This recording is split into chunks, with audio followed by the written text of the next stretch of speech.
98th floor of the labyrinth. A girl with long pink hair stood off to the side and tried to get her breathing back to normal. She turned to a guy named Wim who was fighting some monster with tentacles. Someone smiled evilly and laughed a strange laugh. A few months before, in one of the mazes, a guy with dark hair stood shaking with fear with a dagger in his hand. If you can't make a decision not to fight the floor boss, or if there's a 98 times 3 relation to make money, only death will be waiting for you. His companions lay unconscious. There was speculation that they were dead. It was all the fault of this labyrinth. Going there to perform any task, you can find your death. Everything happening in front of him was natural. He looked at his comrades and thought about whether they were breathing or not. In a moment, in front of him appeared a huge tail covered with scales. The guy was shocked by it. A creature appeared in front of him. Compared to him, the guy seemed like an ant. This something looked like some big reptile, more like a lizard, with echoes of a crocodile. This was the boss that needed to be destroyed to pass this floor. With one swipe of his tail, he struck his companions, who fell unconscious in an instant. He was very frightened and did not know what to do. The guy realized that this creature defeated them with one blow. This was apparently his ability. He should have run, but he stood as a stumbling block and could not decide what to do. The guy was thinking about whether or not he could escape with 3 people, or maybe he had time to give them first aid. But alas, every option he had assigned him death. He had only one way to do something about it. He stood up in a stance and muttered to himself to get ready, calling himself by the name of Wim Strauss. Wim cast the spell, Puppeteer. Walking back, he said he was finally done with this. He just wanted to run away already. This was his first time having a choice. He remembered how the guild, Dragon Wings, had made him their companion. He owed them 5 times as much. Its caustic smile and strange laughter was alarming.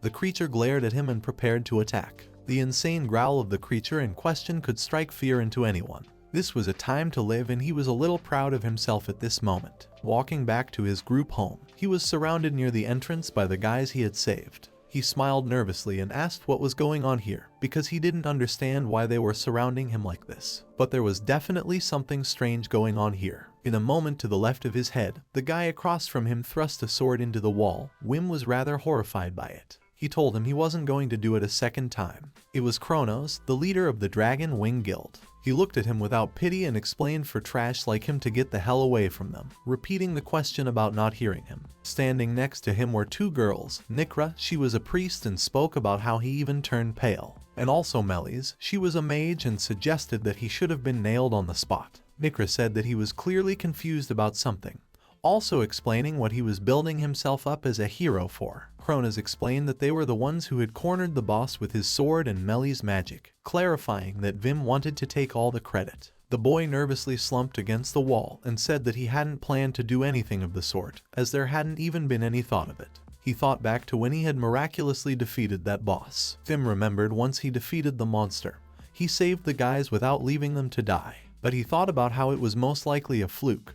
Then he had thoughts of how he deserved praise from the others for such a thing. The guy didn't understand why it happened. The guys talked about how he was almost defeated, and that was without any doubt. But, according to them, he had gotten into this for some reason. He knew there was one last blow left, but wondered why they had grown to hate him more. He fell to his knees and began to apologize, explaining that he had nowhere else to go, as no one would take him but the Dragon Wing. He promised that he wouldn't give them any more trouble. Vim asked for permission to let him stay, because this was where he belonged. Kronos didn't know what to say back to him, so he looked at him with a possessive look with moments of hatred for the guy. Kronos thought, and told him how they would do it. Wim looked at him with incomprehension. He explained that in that case he would have to fight him. If he defeated him, he would forgive him. Vim realized that it was impossible. There was no way for him to defeat Kronos, as he was stronger than him. However, unless a miracle happened again, a silly smile appeared on his face, to which he also grinned a little. That guy didn't like it and asked with annoyance what was so funny about what he said. He took him by the throat and pinned him against the wall.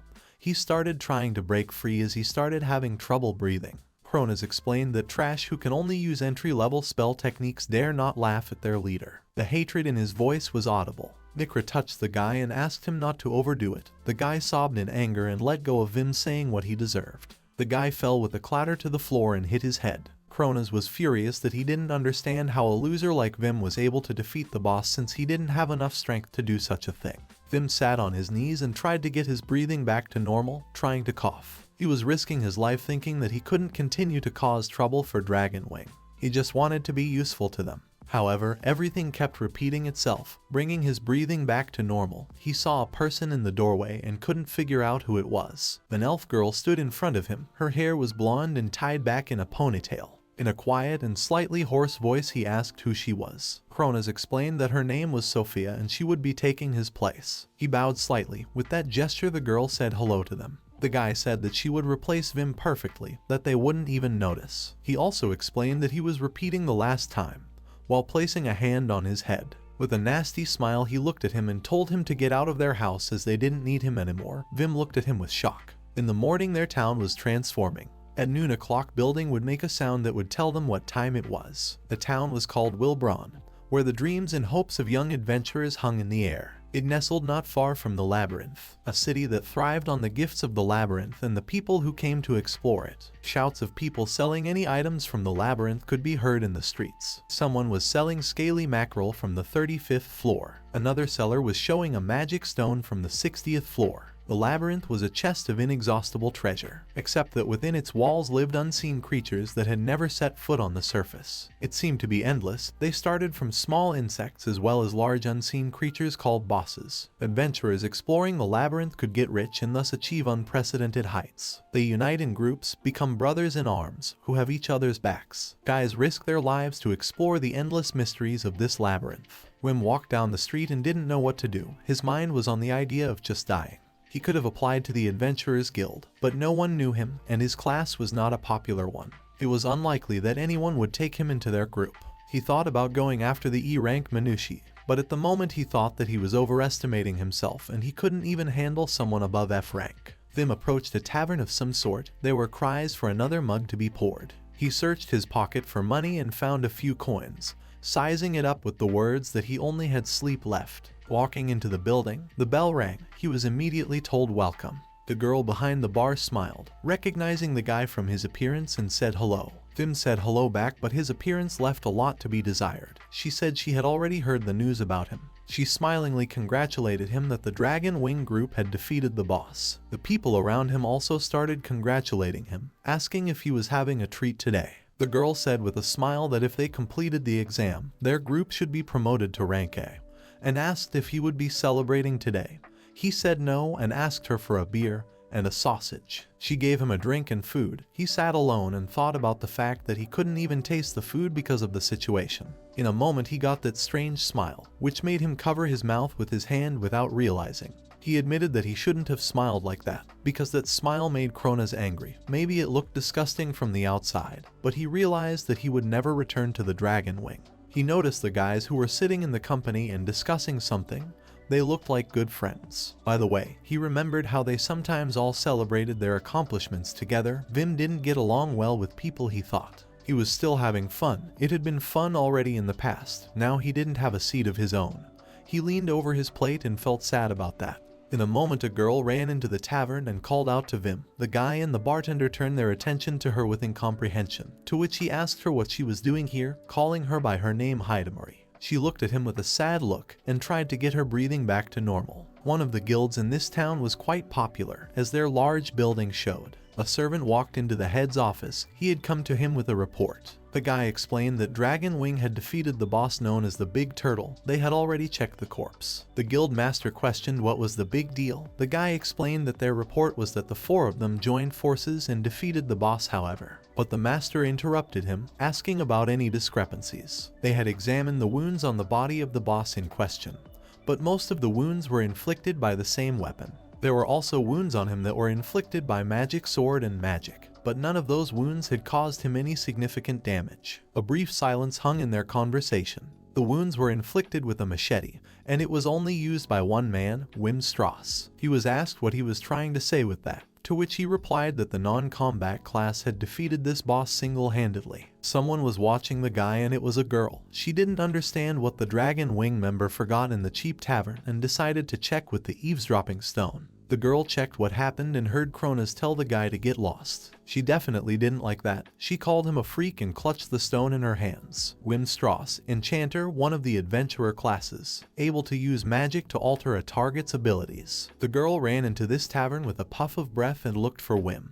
But it didn't take long to find him. He was sitting behind the bar eating lunch. The bartender with a smile told her welcome. The girl explained that she was their lovely stalker, but she said she had the name Hidamari. She explained with a disgruntled face and understanding that apparently she had everything going in her chest and didn't have enough for her brain apparently. The barmaid asked in surprise that she meant her breasts, to which Hidamari repeated several times that he would curse her. But she made it clear that she wasn't talking about that and asked if Wim was okay.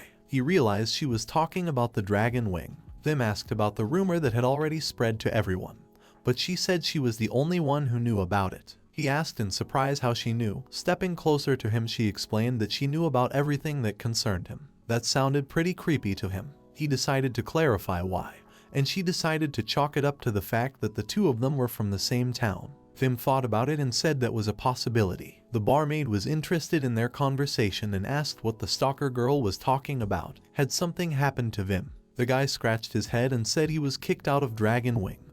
Everyone in the tavern heard about it and was shocked. The guys at the next table were sitting eating lunch and drinking. They began to question why a group that was about to take a rank was kicking out one of its members. It was very strange. The other said he had never even heard of the others. Only Vim knew from there. Vim sighed sadly and said that they didn't even give him time to prove himself. He explained that they themselves would be fine, since they were most likely preparing for something like this. He explained that Sophia looked very confident, though there was the option that they hadn't looked long enough. He could have been replaced by anyone.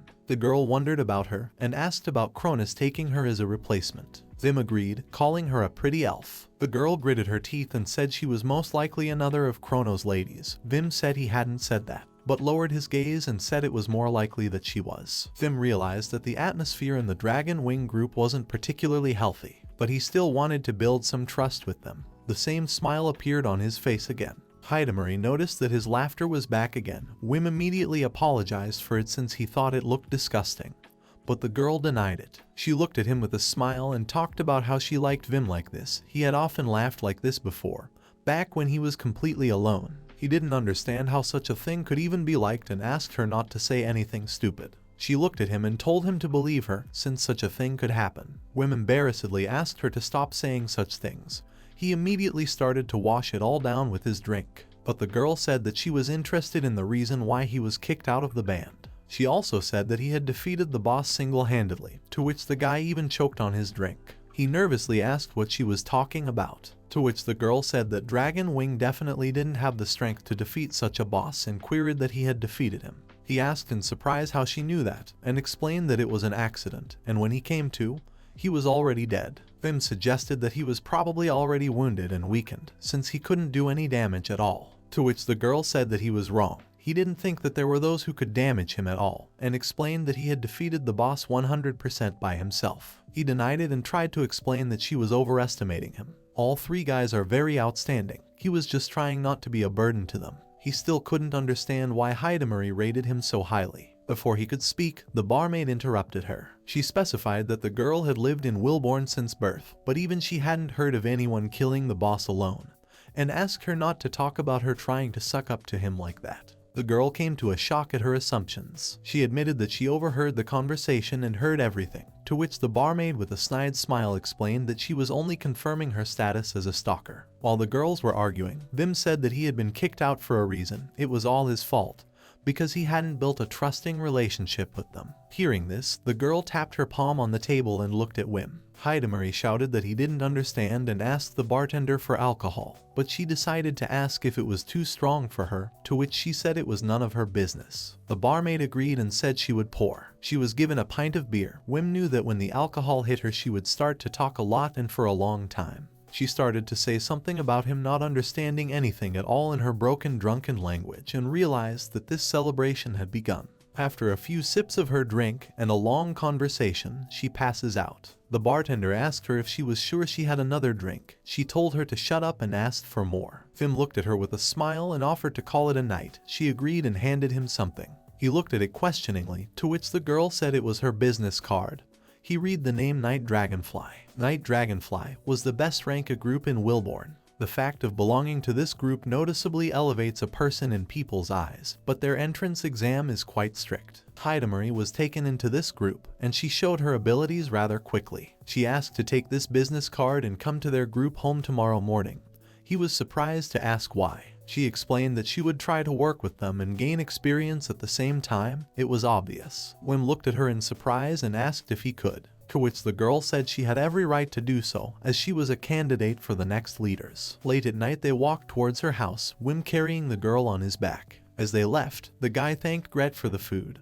That was the name of the girl behind the bar. She wondered if he could carry her and if she was heavy, and offered to apply a reinforcement to him to make it easier for him. He gave a shy laugh only. Will said that warlocks didn't have much physical strength, but he could carry it. She warned him that there were a lot of drunken adventurers on the street and asked him to be careful.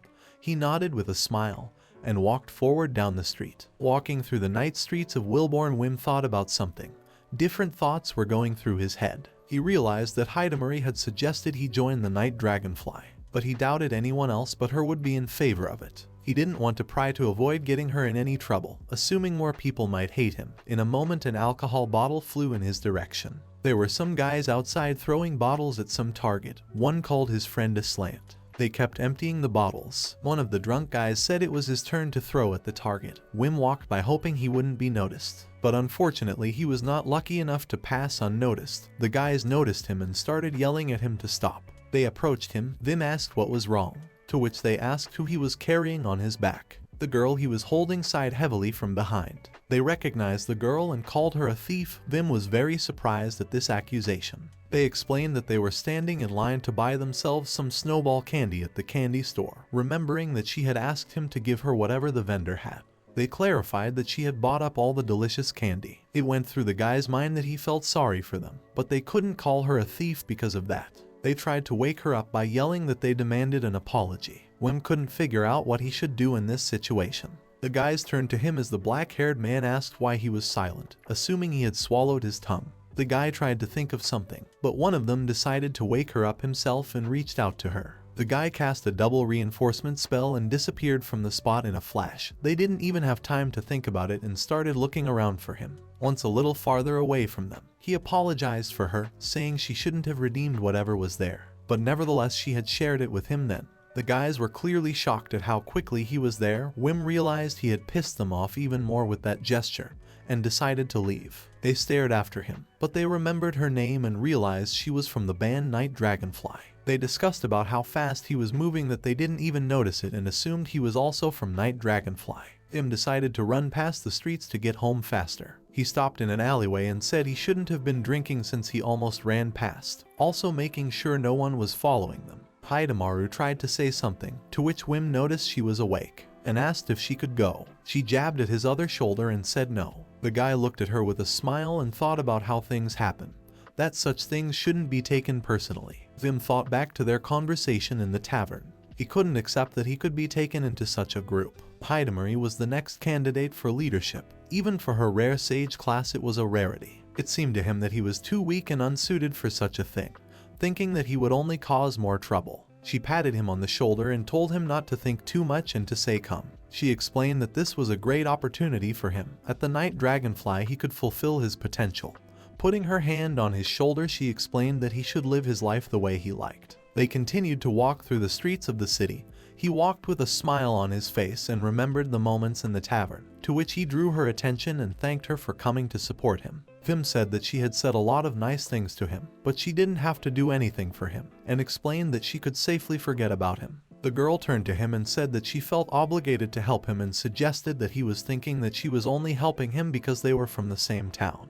Wim didn't know what to say and asked why she was doing this. She shyly said that he didn't understand anything. He asked in surprise what she meant, to which she said it would never get to him. He also clarified why, but she remained silent. But in a moment he remembered her words that she knows about everything that concerns him. Night Dragonfly, and a rank group with over 100 members. They had actually defeated 30% of all the bosses they had killed. There was a guard standing near the entrance and patrolling this entrance. Wim was pacing back and forth, not knowing whether to go or not. He was trying to figure out if he should try. The guard got a little tense and thought that this guy was suspicious. He decided to ask him what he wanted. Wim nervously tried to explain what he wanted but couldn't find the words. He smiled again and slipped his hand under his jacket. The guard was wary and thought he was pulling out a weapon, but he held out a business card saying that Hidemarie had given him this. The guy looked at the business card and asked in surprise that he was Hidemarie's friend. Wim found his reaction rather odd. Eavesdropping stone. One of these was attached to Vim's jacket and eavesdrops on his conversations tracking emblem, a magical card with a special marker on it that allows you to track his location. The girl met Vim and told him welcome to the night Dragonfly. They walked into a huge hall. The boy admired everything around him. On the wall was the crest of the group. He was shocked at how big it was, assuming it looked like a mansion. Hidamari gave him a little tour showing him where everything was, and a voice was heard behind him. It was that guard. He apologized for his disbelief. He had heard of Vim but had never seen him. The guy looked at him guiltily and said that he was the one acting suspicious and it was his fault. The girl asked him how he could be so wrong and called him by his first name, Abel. He looked at the girl and said that she had described him as a handsome hero. She asked him to shut up and also asked Wim not to listen to it. They walked down a large hallway to large painted doors and said that this was where they were going. Opening the doors, there were many different people there. Apparently they were band members. Hidamari turned to Camila saying that she had brought him. A tall girl with blonde hair and armor looked at her. She turned her attention to the boy and headed in their direction. Vim immediately realized that she was the leader of the night Dragonfly. Camila the gray-haired was exactly what they called her in the area. She was the strongest in their town. As she came closer, she said that he was really as short as she thought. She explained that someone had told her he was supposed to be a tall hero, but before she could finish, Hidamari interrupted her and told her to shut up. Camila held out her hand to him. She said with a smile she shook his hand and told him that she was the leader of the night Dragonfly named Camila. The guy said he used to be in the band Dragon Wing, but unfortunately he was kicked out of there. He introduced himself as Wim Strauss. The guy said he was glad to meet her, noticing what a strong grip she had. Camila said she'd heard about him from Hidamari and explained that the night Dragonfly needed capable people. She asked what his role was in the Dragon Wing, to which he explained about things that didn't require much effort, such as finding the enemy, being a decoy, and also office work. The girl wondered about what he said about office work. Hidamari asked him why so many details, to which he said that one should always tell the truth. Camila smiled and said they had an assignment in the maze and said she was leaving the search for the enemy to him. Vim was surprised that they were going to the maze right now. He didn't understand how so, to which his friend said she forgot to mention it. Vim noticed how many people were here and they were all walking. The girl smiled and said that everything would be fine and called him with her. The guy was shocked by such news. The group of night Dragonfly headed on their way. They came to a certain archway. After a few turns and climbing the stairs, they got to the main hall, where in the middle stood a pedestal with a ball that emitted a kind of glow. Camila did some spells to it and it disappeared in a flash. It was a pedestal with teleportation circles. They were used to move through the maze, which were located on each floor of the maze. A new teleporter could be used after defeating a floor boss. Depending on the type of teleporter, you could move several floors. The group walked through the corridors of the maze looking for the enemy. The man who walked ahead of Hidamari nodded to her, to which she turned towards Vim and called out to him. She held out the bandage and apologized with a request that he wear this for a while. Since they had carefully concealed their teleport, he couldn't see where he was, since he was still new. He said he understood, mentioning if their teleporter allowed them to travel several floors, it was an important advantage over other groups. She asked him to take her hand. He agreed and gently held out his hand to her. The girl hesitated and said he was very confident taking her hand in public, to which the guy instantly let go and said he hadn't even thought about it and offered to put his hand on her shoulder. Hidamaru said she was fine with that and he asked her to calm down. After this conversation, they teleported several times, and so the last teleportation was to the 97th floor of the maze. The guy couldn't believe that in a few teleportations they had descended so deep. That's what a rank group meant. In a moment he was confused and mumbled that he was afraid of becoming useless to them. He couldn't believe that he was entrusted with such an important role. He remembered that he was working in a small group, but this was a completely different scale. Wim thought that he might be in their way. Camila clarified what he was muttering to himself. Hidamari said he was just nervous. He was the kind of person who got himself worked up all the time. And he was also very cautious. The leader said it was good that he was cautious. The girl stealthily approached him from behind and patted him on the back. The guy was scared and Camila asked about if he was going to be so tense, then how would the group be calm? She clarified that he had already gone down into the dungeon with the Dragon Wing, and they were rank B. They had defeated the local boss and asked him to take it easy, saying that she believed in him.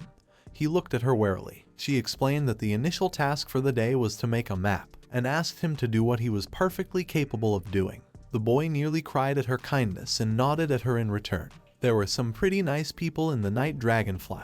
all supportive of each other. The girl told him to keep his nose up, to which he smiled back at her uncertainly. In a moment, Wim was alerted to hearing something. The girl asked if everything was okay, to which he replied that he wasn't sure. She assumed he sensed some kind of trap ahead and said he'd better warn Camila, but before he could finish, he interrupted her. Vim explained that he had a bad feeling and decided to investigate what was ahead just in case. Stretching his hand forward, magic circles appeared around it. The guy could see almost the whole floor as if in the palm of his hand. He looked at what made him have such a bad feeling. He was surprised, and the girl explained that if he noticed something, it was better to tell Camila right away. He nodded in response. Vim went straight to her. He called out to her and asked if she could hear him. She looked at him and asked what was wrong. The guy told her that very nearby, about 45 meters ahead, there might be a rockfall trap. She looked at him and asked if he was sure. The guy said he was 89% sure, but he corrected himself by saying that if she thought he wasn't, he could be wrong. Camila said she understood him and asked him to report it on the common thread. He remembered that this was not the case in small groups and memorized the fact. Reaching out his hand, magic circles appeared near him again. The guy said on the common wave that at about 43 meters there might be a rockfall trap, or to be more precise, a stone pillar weighing about 150. The whole group paid attention to him, to which he was surprised and clarified about what he said wrong. Camila said the weight was pretty impressive and would need Abel's shield. A small magic circle that looked like a microphone appeared in front of Abel's face. He said they could rely on it. Abel walked forward. A large spell circle appeared around his foot in a blink of an eye. He lifted his head, came out, and saw the large table that Wim was talking about. The table fell on Abel in a blink of an eye. He reflected it with his shield without damaging it. The guy stood up and saw that it had broken into several pieces. He remarked that it was amazing. Abel relayed that he had disarmed the trap. Camila said it was a great job. Looking at her group, she said that Wim was right. Her group was shocked that he was able to see the trap with such accuracy on what had been speculation that he could see the future. The guys couldn't believe it. It couldn't be a coincidence. This was the kind of ability a person from Dragon Wing had. They couldn't believe it. Wim walked on, silently without uttering a word. The boy turned to his friend in surprise, asking what he should do. After all, he had already done something. She said that everything was fine, and thought about the fact that Wim was not an ordinary guy. From that point on, Wim began to warn of traps, and not once was he wrong about it. The group kept asking questions about what was wrong with him. He gave pretty clear information as if it was commonplace for him. Dragonwing had only managed to rise to B rank in just a few years with only 4 of them. Camila wondered that if he had such an aptitude for learning the terrain, why hadn't she heard anything about him? What was the problem that he had been kicked out of the group? Vim turned to Camila. She asked what was wrong, to which he said that the humidity on the floor was rising. He also explained that the insects were flying too low. The girl asked what that meant. It meant that there was an expanse of terrain ahead of them. He assumed that there would be a turtle monster there. It was extremely aggressive, but there were several workarounds to avoid the battle. She clarified if he was sure, to which he said 90% sure. Now Camila understood why the girl had told her he was cautious. She also explained that such a thing had to be reported on the common wave. Vim began to lose touch with his thoughts and apologized to her. He immediately thought about making a mistake again and didn't know what to do. Camila said she wanted him to leave the scouting to Gmona and take a support role in the battle himself. The guy thought about being ousted because he made a mistake. Camila said they wouldn't go around the boss and would enter the fight. She explained that she wanted to see him in the fight. Wim was wary as he realized that if he made a mistake he would be kicked out of the group. The boy agreed and said he would do his best. He clutched his jacket and thought about the fact that he didn't intend to make any more mistakes. The head of their group was standing in front of his eyes. Hidemaru had said that if they wanted to see what he was capable of, and explained that she was already used to his strength, offering to go ahead with him. Camila smiled and allowed it, as she so planned to do, saying she was relying on them. Vim apologized to the girl and explaining that she was forever taking care of him. She asked him not to apologize and to show his strength. Up to this point, Wim was shocked to say that you can't gather people so abruptly for a raid, mentioning that he doesn't even have a weapon. The girl asked him not to worry. She handed him his machete. Looking at it in shock, he thought about why she was carrying it around with her all the time. Vim realized that he should not stand out for the sake of others and live quietly. He had aspirations and ambitions in the past, but they were here to see what he was capable of. He watched with a frustrated look and thought about how he could best proceed. Near the entrance, a large creature was waiting for them. With some sort of shell, it looked like a turtle with the body of a lizard. When Vim saw the creature, he started to shiver a little with fear, but he didn't say a word. The turtle had its back turned to them and paid no attention. Hidemaru turned to the boy and assumed that it was currently eating dinner. As she did, she also noticed that everyone was looking at him and it was the perfect chance to prove himself. Camila and the others were looking at the guy with serious eyes, as if burning through him. He realized that the best of the night Dragonfly were looking at him. He thought about the fact that before he had at least a chance to cover up his mistake. But now there was no such chance. He didn't have to fall face first into the dirt. Vim started muttering something to himself on his tray, saying that he had gone camping for the first time immature in such a way, so he was also being looked at by his comrades. He realized he didn't have a chance to make a mistake. Hidemaru tried to bring him to his senses and told him that she would use the ice spear, and asked him to do as he always did. He remembered moments of how they used to work with her together and was surprised at her suggestion like that. Vim smiled and thanked her, saying that he was able to pull himself together. She looked at him with a smile and said she was glad to hear that. Laying out her weapons, the girl stood in a stance and said that the two of them would defeat the creature in question together. He noticed that the magical stone had shrunk a bit in size, to which the girl said that she had managed to reduce its size and triple the density of the casting. The boy remarked that it was cool and Hidemaru said it was time to start. She cast the incipient spell and in an instant magical circles with symbols and a large glow appeared. At the same moment, that turtle turned at those sounds and glow. The guy standing next to Camila confirmed it, that the monster had noticed them after all. From the topmost magic circle of the table appear a large arrow. Wim looked at this with admiration that even for an experienced magician it was amazing. Hidemaru's magic was different from any other magic and activated completely differently, all because she had the rare sage class. Magic is divided into two types, basic and advanced. Basic is communication magic, threat-seeking magic, anyone can use it. But advanced magic is different magic that can be used by warriors, mages, reapers, warlocks, and so on. Sage is a rare class that can use frontal magic. It was the best magic class. Besides, it had the ability to take the base of other magic and create new magic. The girl shouted that it was Vim's turn. The girl said with a smile that she was giving her permission, telling Wim Strauss to use his magic on her. The guy looked at her with a smile and nodded, making a certain gesture with his hand. A glow and a magic circle appeared around the guy's hand. He held it in a special pose, reciting the spell power and awe. In a moment his magic headed towards her ice arrow. Everyone watched what was happening. Camila thought with surprise that the warlock was able to amplify spells. Wim shouted an enchantment. In a moment the arrow began to transform. The girl noticed how the creature was already running towards them, and she explained that they should hurry up as the turtle had already started to attack. Vim nodded to her in response. The two of them shouted the spell Ice Spear, and it went straight for the turtle. In a moment with high speed, the spear pierced the turtle, and a shockwave appeared from it and spread all over the area. Everyone was shocked by what they saw. Only Camila stood with a serious face. The shockwave reached the whole group. Everyone covered their faces with their hands so that the dust did not get into their eyes. The girl stood and watched everything, not understanding how it was possible. The creature had been defeated. Hidemaru shuddered from the cold, to which Wim apologized as he didn't expect her spell to be so strong. She said with a smile that there was no need to apologize as it turned out to be a great demonstration. He looked at her in surprise. The girl looked towards the group and asked what Camila thought of it, saying that Vim had done very well. With a timid movement, Camila shook the remnants of ice off her shoulder.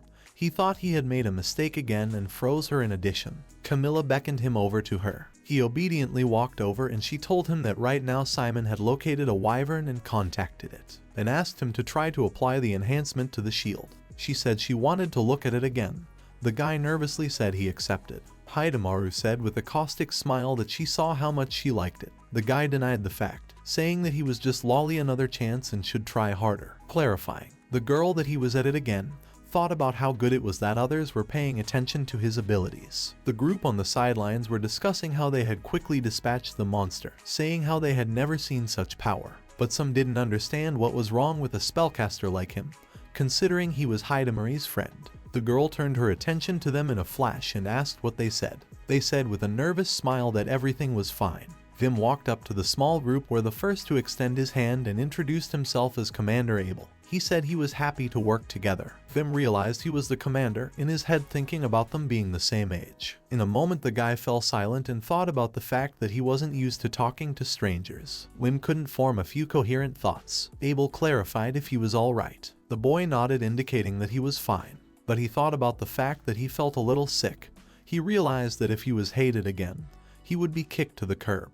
Abel smiled and told him not to worry as everything would be fine. Guy said that Vim was supposed to increase his defenses, but he had no experience with warlocks before. Guy asked that there were no warlocks in Night Dragonfly. Abel explained that there had been one in the past. Vim immediately ran the thoughts in his head that this class was not a popular one, as well as explaining about he would be able to tell them everything. Sorcerer magic is able to change the essence of things with the power of consciousness. For example, it is the physical abilities of the human body, both body enhancement and weapon enhancement. It was also possible to apply magic to enhance the acuity of human senses. In addition, the enhancement would not work unless the target was ready to receive it. One of the guys interrupted him and said that he didn't like their enhancement. He apologized and introduced himself by the name Mark and asked to be allowed to explain himself. He had worked with a warlock before, and when he used the amplification they could feel changes in their bodies. Sometimes it was to the point where the person could barely move, and when the weapon was amplified, it was not comfortable at all.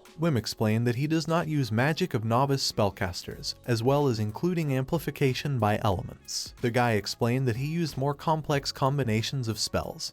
He tried to assure them that there was no need to worry. Mark looked at him with a not particularly friendly face. Wim came a little startled. Mark asked about the fact that he thought he was some kind of amateur and explained that he had a basic knowledge of magic, asking for details. Wim was confused, thinking he had pissed him off. He didn't know what to do or how to act in such situations. Abel explained that even though they didn't have much experience in magic, they were willing to learn it, as he also wanted to learn as much as possible. The boy remembered that they were Night Dragonfly adventurers. It would be very strange if they didn't know about the other classes. Wim questioned if they were sure about that, explaining that he didn't mind telling them everything in detail, but he was confused about something. Mark looked at him questioningly and said that nothing could be embarrassing, and again asked him to tell them all about it, with someone asking if he could amplify at all. He looked at them with a smile and asked about what they wished him to tell them all about where and how the warlocks shine. Mark gave him a surprised look and said yes. Wim remembered that no one had ever asked him to explain about it before. The reason why many people don't like to work together with spellcasters is because most spellcasters use magic through spell reading. This method of magic was quite long and doesn't allow for flexibility, but a skillful spellcaster can adjust to others. Mark was a bit taken aback when he asked to be told about everything. Abel asked in surprise about the fact that he could tailor his spells to different people. Mark was also interested in the fact that he didn't roll a lot of amplification into one pile. The guy said that was right, explaining that he could break a person's bones inadvertently. He looked at them with admiration, thinking that Dragonfly people were amazing, not even thinking that anyone could understand him. Wim went on to tell them how to properly adjust to each person. In this way he was able to invent his own technique and also develop different spells of different power. He could talk without end and stopped at a point apologizing. He decided it was too much information. The guys got a little embarrassed and denied it. He went on to tell them how he uses his enhancement, that it consists of 7 combinations of spells, as well as the sense enhancement, which consisted of 25 combinations. The guys realized that they had hit past denying the amount of information as more information came out. Mark was the first to interrupt him and asked for enough information this time. Wim realized he had clearly overdone it with so much information. He also said that Wim had surprised him. In other words, his magic was different from other spellcasters and he could amplify several of their abilities at once. In short, his spells are different and feel different, and to put it simply, he uses combinations of small magical amplifications. Mark decided to make sure and asked if there would be any other strange sensations. Wim explained that it would feel better than usual. The guy nodded and said that he authorized and approved the use of his charms on him. He said this with his hand on his heart. Wim asked him if he was sure, to which the guy said that he elaborated and he had seen the guy improve himself a lot and work hard, and he trusts people like that. He thanked him and held out his hand to cast a spell, telling him he would give it his best. He directed the magic at Mark. He cast an enchantment spell and in a blink of an eye the guy was able to enhance Mark's stats. The guy looked at his hand with incomprehension. Mark and Abel stood across from each other and looked serious faces. In a moment they ran towards each other trying to test the amplification. Neither of them gave any slack in this fight. It was as if their strengths were equal. Each could safely dodge a blow. Wim and the others watched their fight, to which the guy asked how they liked the reinforcement. Mark said with a smile that he had never felt like this before. He had a feeling that he could roll mountains with his hands without straining himself. Abel also picked up on this feeling, saying that he had never felt the power of his body like that before. He said he would never forget the feeling of being reinforced. Mark suggested Abel to fight again as he wanted to savor this moment. The other guys also said they wanted to try the enhancement. Wim agreed with a smile. The whole group gathered in one of the halls of the floor. Vim was trembling with some fear and looked at the motionless Camila. She turned to him saying that he was trembling and asked him if he was alright, to which he replied that he was, as he always did when a strong opponent was approaching. Hearing some sound of the creature, Camila ordered everyone to get ready as the enemy was getting close. A creepy creature that looked like a bat appeared on the wall. Its head was on fire, and it had many eyes that seemed to devour the guys with its gaze. The creature flew out of the archway. With a vile growl, Camila immediately realized it was going to attack with its breath. The girl ordered her shields up. In a moment, the creature released some sort of slime ball from its mouth, which streaked towards the group of adventurers. Upon reaching, the ball hit the barrier of shields that the boys put up. With a loud roar, the wyvern released another attack. Wim was surprised at how they used reflection, realizing that the shield bearers of this group were on a different level. Mark was surprised and asked Abel about their reflection. The guy said it wasn't an accident. A friend of their team said with shock that it was the first time it had happened. He was just about to say about their warlock, but the words were interrupted by Camilla's shout of an order for ranged combat to attack. Everyone who wielded ranged combat directed their powers at the creature, shouting the spell Spear of Ice Lightning. The guy standing with Camila remarked that it wasn't enough to slay it. Vim thought about the fact that it seemed to have some sort of protection from magic and also had different eyes from the other creatures, which he assumed was unique. Camila noted that the creature was used to magical attacks. Vim nodded and she looked at him with a smile. The girl ordered everyone to disperse, saying that she was going into battle. The guys began to retreat. As they passed their head, he said he was relying on her. She nodded and thought about how shield bearers use their reflection. It was a pretty sophisticated technique that shield bearers could use. Even the best of the night Dragonfly couldn't use it just like that, much less just her. But under Vim's enhancement they were able to do it. It couldn't be a mere coincidence. Camilla's curiosity piqued her. She too wanted to see what she would be capable of under his enhancement. The girl turned to Vim and asked him to use the enhancement on her. He specified what kind, to which she replied that she wanted all the firepower. Camila asked how much he could amplify her muscle strength and the rest. Vim explained that if all factors were taken into account, he would be able to increase by about 3 times. At first she was surprised that it was a lot, but corrected herself by saying that he could do more, explaining that the guy was downplaying his abilities. Vim came to a shock, and he denied the fact that he was downplaying the possibilities of his enhancement. He couldn't do more, to which Camila asked him to increase by 10 times, that it would be enough. In his mind he continued to deny it and wondered what she was even saying. Camila asked if he could. He said nervously that he could, but 10 times that might be too dangerous. He clarified that it would be fine. Camila assured him not to worry and said that if something goes wrong she takes all the responsibility. The guy tried to say that's not the case, but the girl interrupted him and told him to use the enhancement. She said, claiming that Camila, the head of the group, approves of him using his charms on her. He was surprised that he was being forced to do this, and explained so she wouldn't complain about him later. Holding out his hand and making a certain gesture, a glow appeared around his hand. He analyzed Camila, realizing what amazing muscles and bones she had. He began to calculate the movements of the muscles, determining the center of gravity, the fulcrum, the points of applied force, and the points of action. The guy cast the building spell. He concentrated on short-term maximum amplification so as not to harm her body. Camila felt a new surge of strength as she cast the enchantment spell. Explaining that it was much better, she drew her sword and said with confidence that it was time to stretch, calling her weapon a thug. The wyvern noticed Camila in a moment. The girl was walking with great confidence. Not a big bright light was coming from her. The amplification was working very well. The surge of power would be powerful. Jumping off the ground, she rushed towards the creature. Camila cast the liberation spell, and in a moment her sword turned into a huge blade of light. The whole group watched this. Vim remembered hearing about it. It was a technique of the headbanger's magic sword. The night Dragonfly guys decided to clarify if her release had always been this big, swinging at the creature and mouth for it to get ready, saying that she herself realized how hard the blow of her weapon would be. The wyvern rushed at Camila. It was a hunt for the giant. With a powerful attack, Camila struck the wyvern, which clearly didn't expect such a thing. In a moment from such an attack, the pillar that was nearby was hit and shattered into several pieces. The blow was quite powerful. As from such an attack, Camila dealt with the wyvern instantly. The guys in the group looked at how she dealt with it with shock. The girl emerged from the clouds of smoke with a satisfied smile. The guys began to cheer when they saw that she was alright, and that she had defeated the creature in question. Vim became very worried and started asking her if she was alright and if her body was intact. She looked at him in surprise, not understanding. She came closer and took his hands and told him that his magic was amazing, explaining that her body was fine.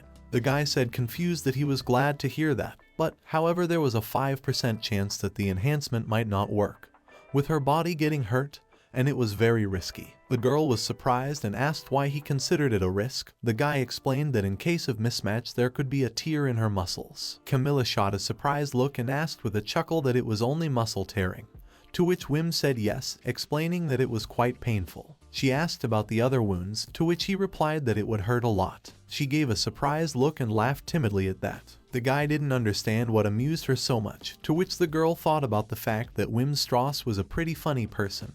He had a literal talent for understanding the labyrinth device, reconnaissance, analyzing traps, and his spellcrafting skills. Everything was top-notch. She didn't care what this guy was kicked out for. Night Dragonfly needed him. The girl was laughing. The guy asked her what made her laugh so much.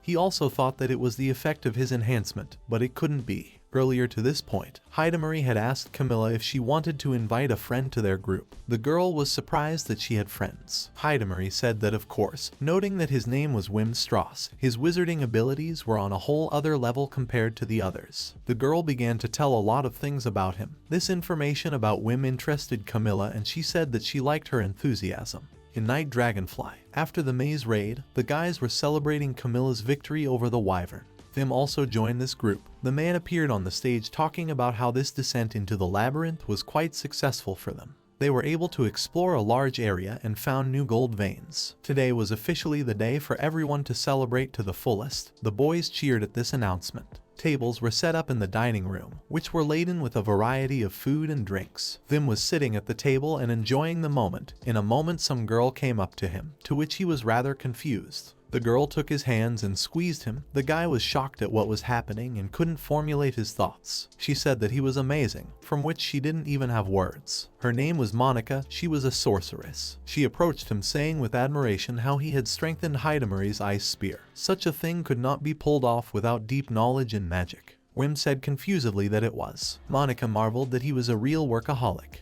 Wim explained that he used to want to be a wizard, his basic knowledge from back in the day, but over time he did learn a lot. The girl said in surprise that it sounded complicated enough. Vim started to deny it all. In his mind he didn't understand what to do as he was approached for the first time. He even forgot how to talk properly. Then someone called him. Two guys came up to him. One of them smilingly apologized for distracting him. The girl's name was Bettina. She was the assistant to the head of intelligence. Next to him stood a guy of short stature, whose name was Jimin. He was the head of intelligence. They were interested in his techniques for detecting enemies. Wim was surprised at who approached him. Vim explained that he had read all of his books and notes. Jimin smiled and said he was glad to hear that. Also, the girl was curious as to how he looked for traps. However, someone called out to Jimin saying that they were celebrating here, suggesting that they should stop being boring. Mark and Abel showed up from behind with a pleasant smile on their faces, calling them over for a drink. Wim looked at Mark with a smile. Bettina explained to him that he just liked to drink, and a lot of it. The guy handed her a glass of drink and asked her to have a drink with him. He sat down next to Wim expecting to have some sort of conversation. He patted him on the shoulder saying that his enhancement was pretty cool. They didn't expect to be able to use the reflection, to which he asked if that was what he had planned.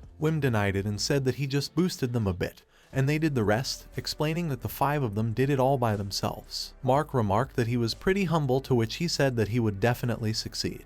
But he was approached by Abel at one point. The guy said that was pretty amazing. He felt even more embarrassed for being rude to him in the morning. Wim said it was fine and admitted he looked suspicious himself. In his head he was thinking about how they were all so friendly here. He felt uncomfortable in such an atmosphere. And in a moment a strange smile appeared on his face, accompanied by a strange laugh. He looked at the guys and realized that he had embarrassed himself by saying he was going to hang himself. Abel stopped him by saying that it was all good, since they had heard about his peculiarity from his girlfriend. Mark put his arm around him and told him to relax, but asked him if he didn't like it here. Wim looked at him with a confused look. The guy smiled and said he would hope he wasn't interrupting them. He realized how kind everyone was to him. He wasn't used to everyone praising him. This place was different. All the people here were fun. It would be great if the night Dragonfly was the place for him. Hidamari came up to them with a chicken in her mouth and said that Wim was doing a good job. He nodded back at her with a smile. Mark, paying attention to her, invited her to join them for 100, specifying that she was again eating for 3. The girl said that the meat had run out already, one of the guys yelling about who had eaten all the meat. The girl turned to Vim and talked about how popular he had become in their group.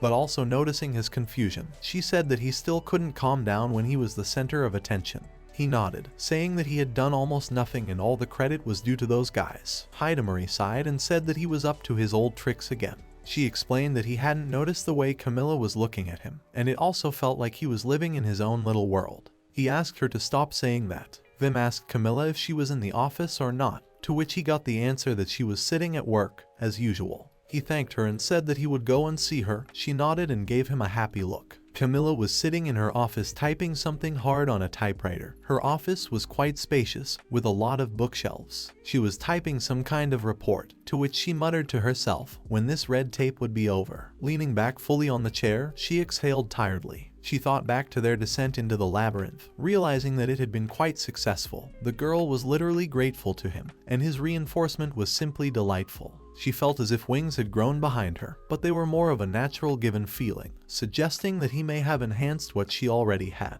It felt like she had pushed her own limits. She hadn't expected to be able to squeeze such power out of herself. She sighed again and wondered if they could use his enhancement for training. That way it would be easier to get a feel for the power to strive for. Camila realized that she had reached her limit a long time ago, but with his power she could get much stronger. In a moment there was a knock on the door. Behind it appeared Vim, to which the girl invited him in. The guy walked in with a misunderstanding about how she realized it was him. The girl asked what was wrong and he held out a stack of papers. He said he had brought a report on the labyrinth for the guild. Camila looked surprised, not realizing when he had time to make one. Vim told her that they had done quite a bit during the foray and had found several gold veins. He explained that she would probably need a full report for convenience. The girl looked at the report confused and thanked him. Camila read carefully and thought about how detailed everything was described and thought that she could do nothing and just send the report. In her mind she was glad that there was no more work for today. Camila clarified that he had already done this job with Dragonwing. He nodded and said that he had. The guy smiled confusedly and said that he was basically doing all the bookkeeping, not the gear. She asked in surprise about all the work, and realized that it was probably negotiations. She assumed that the report he'd brought was to butter her up, determined to show off his even better side in order to get into the night Dragonfly on terms more favorable to him. He'd looked insecure since the beginning of their acquaintance, but she actually thought he'd planned the whole thing and was doing it on purpose. She laughed caustically and quietly, to which Vim took notice. The girl folded her arms and offered him 500 mercs for the job. The guy looked at her in surprise. The girl explained that the gold veins belonged to the whole group, so she couldn't pay with pure gold. But she explained another fact, that if he joined them, she would pay another 2,000.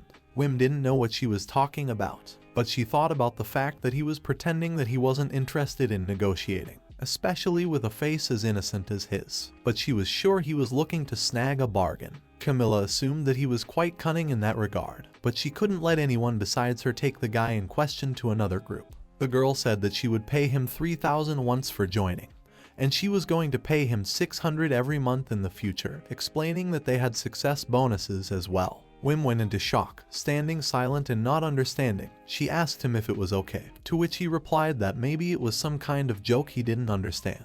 She asked in surprise that it wasn't enough and asked how much he was paid in Dragonwing and said she would double that amount. She asked about 200 and wondered why the previous terms didn't fit. The guy shook his head and said no. She thought about 2,000, realizing that they might not be able to afford it. The guy sadly lowered his gaze and said 20 mercs. Camila was rather surprised. He explained that it was his monthly salary. She thought about the fact that a novice merchant would get that amount, but he was an adventurer risking his life for 20 mercs. You could tell by the look on his face that he wasn't kidding.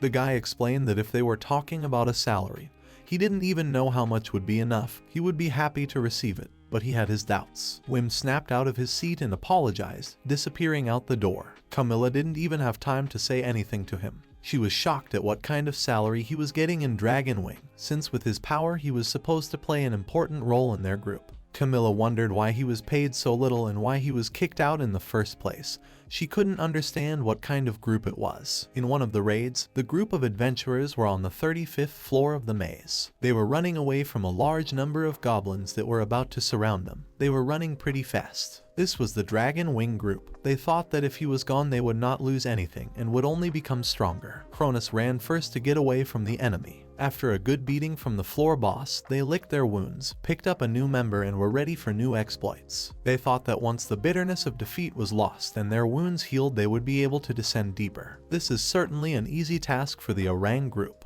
There were flaws, however. Cronus was screaming for Nikra to heal him. She whooped, said she would help him now, but it was pretty slow for him. The guy didn't understand what was wrong or why they weren't getting anywhere. He yelled to another girl named Melis to create a barrier. She shouted that the flaming lines would never fail her. Cronus noticed that she hadn't even finished reading the spell.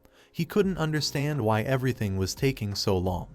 The girl in a moment shouted a flame barrier, and a wall of fire appeared in front of them that could protect them for a while. They immediately began to retreat from that spot. After walking down a few corridors, they were already walking at a relaxed pace looking around. Cronus grudgingly asked the girl why she was taking so long to heal him. She said with worry that she couldn't do it any faster, unfortunately. The guy calmed down and apologized for his outburst and thanked her for her help. He explained that as long as she was alive they would always be able to get back on their feet. The girl offered to stay calm. Cronus stood and said that they weren't prepared for this, so they had to get out of this place somehow. He mentioned that the goblins would catch up with them soon and they needed to find a way out. First they had to figure out where they were. He also asked if any of them had noticed any landmarks. The girl turned to the guy and asked what kind of landmarks, asking him to give an example. He hesitated and apologized, asking if any of them knew. They were all wary of not being able to find their way out of the dungeon. Sophia turned to the guy, to which he immediately asked what she realized about where they were. She said she hadn't and timidly replied that she had noticed something else. She turned around and said that they had hit a dead end. From behind them came the sounds of goblins. They had broken through the fire barrier and were heading towards the group.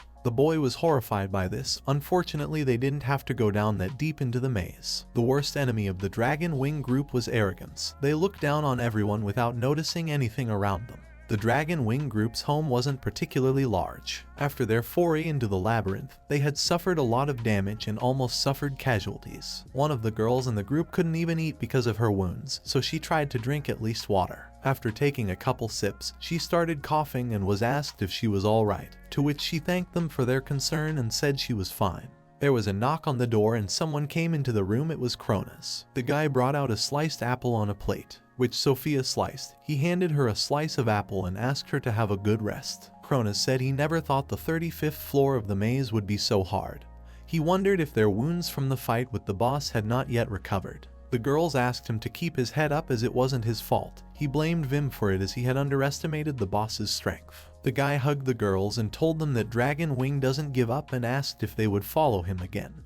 They were surprised and said of course they would. The last descent into the labyrinth of the Dragon Wing group was a complete failure as Nikra was very badly hurt. I was mostly relying on their firepower. Poor map knowledge and teamwork was lame, so it was hard to descend. However, they managed to make it to the 30th floor. Sophia used a light flash spell to scare the goblins away. She shouted that they could run. She was thanked for a great job. Sophia thought about the fact that they had managed to survive after all. It was strange that they had managed to survive. By the way, there was something wrong with them, especially they wouldn't be able to defeat the V-Rang boss. But there was another problem, or rather the red tape of the paperwork of the labyrinth report. She recalled Cronus saying that her predecessor was useless because he was doing all the paperwork, explaining that there wasn't much to it and clarifying that she could handle it. As he left, he said that if it was too difficult, he would call her and they would help her. She remembered the words and looked at the accounts, sales documentation, and there were also various expenses. She also noticed that he was mapping out all the known floors, characterizations of monsters. It was more like a dissertation. She thought that it was impossible for her predecessor to work alone with so much paperwork, and he also called him useless, at which Sophia thought that this leader had no brains at all. In the courtyard of Dragon Wing, Wim was practicing with his leader to tweak his abilities in battle, but at a point the guy got a hold of him and cut his hand. Vim clutched his wound and gave a little howl of pain. Cronus explained that he was no sparring partner. He called out to Nikra to help. The girl walked over to him and cast a healing spell. Vim thanked her, but it was as if she was grudgingly saying she wasn't doing it for him. She asked if he could be of any use to their leader Kronos. Vim apologized and nodded that he would try. Melis told him that if he was healed he could get up now. Kronos started belittling him, saying that he could be replaced very easily and that no one would take him but them. He yelled for him to get up and do what he said or he would just kick him out. He went into shock at these words. Numerous shadows began to appear around him with words about him being kicked out. They shouted at him in a deafening voice that made his ears ring. The guy jumped up sharply on the bed in a moment, cold sweat running down his face. He clutched his shirt in his hands and tried to get his breathing back to normal. The dragon wing was already giving Vim nightmares. He was treated so badly there. Hidamari watched him with a regretful look. Vim, as a temporary member of the Night Dragonfly, was put in the guest house. However, after leaving one group, one cannot officially belong to another group for 3 months. When he was placed in this house, it became easier for Hidamari to keep an eye on Wim. Before, the girl had to do risky things. For example, she had once sneaked into the Dragon Wing house, but fortunately, she wouldn't have to take any more risks. With the help of the eavesdropping stone and her beautiful magic, she would keep an eye on and protect it. The girl chuckled caustically at such thoughts. She even began to write an entire book about him, calling it the Chronicles of Vim. Vim's earlier morning started with a jog to warm up his body. His breakfast was balanced too, consisting of sausage, bacon, and steamed potatoes. The girl noticed that he liked simple cuisine. During the day he studied magic and monster behavior. In Dragon Wing he did all the housework, and in Night Dragonfly he had some free time. She would visit him and watch him sleep. The girl even recorded how his weight had changed since yesterday. This morning he wished her good morning. The girl was happy about it. She was very close to Vim, which she was very glad this was happening. Sitting in the room on her rock, came some sound. The girl was already even dozing off. Hidamari noticed that he had moved away from his usual spell, flicking the electronic card. Noticing that he was in the courtyard, she wondered who had called him there. Assuming it was Abel, immediately she started the wiretap. A female voice came through the wire, apologizing for calling him out so early in the morning. The girl was a little shocked by this. In the courtyard of the Night Dragonfly were Wim and Camila. The girl said it was okay to start. Wim nodded back at her. Hidamari watched them and wondered what the head had called him for. The boy in a moment had cast an enchantment spell. However, Camila wanted to use Vim's power for teaching and training. Little by little, using the enhancement made the body get used to that power to memorize the movements. Next was to repeat the movements that were used under the amplification. This way she was going to overcome her limitations. The girl moved very concisely. Her movements were astonishing as she became faster. Vim watched her. Only dust appeared around him. Hidamari thought that she looked like some kind of monster, because in an hour she was able to achieve the same results as under the reinforcement. She stopped and said how great and beautiful it was. She noticed that her hand was shaking convulsively. She asked why that was so. Wim said that if he adjusted the friction in the joints a bit, there was an option that it shouldn't happen anymore. In that case, it would no longer be a reinforcement, but a strengthening. Camila marveled at his ability and suggested trying that option right away. After changing the reinforcement to strengthening, the girl tried to move again. She was doing fine, but she stopped at one point. Vim asked her what was wrong. She began to slowly walk towards him. Hidamari kept her gaze on them. The girl timidly hugged him, to which he and Hidamari were shocked. Apparently the girl was awakening notes of jealousy for the head. Camila said how adorable and even amazing he was. His girlfriend, who was watching them, didn't understand what was going on here. Hidamari was horrified and called Camila a witch for hugging him. She tried to calm herself down, citing that it was just her chapter, and she hugged him out of an overabundance of emotion.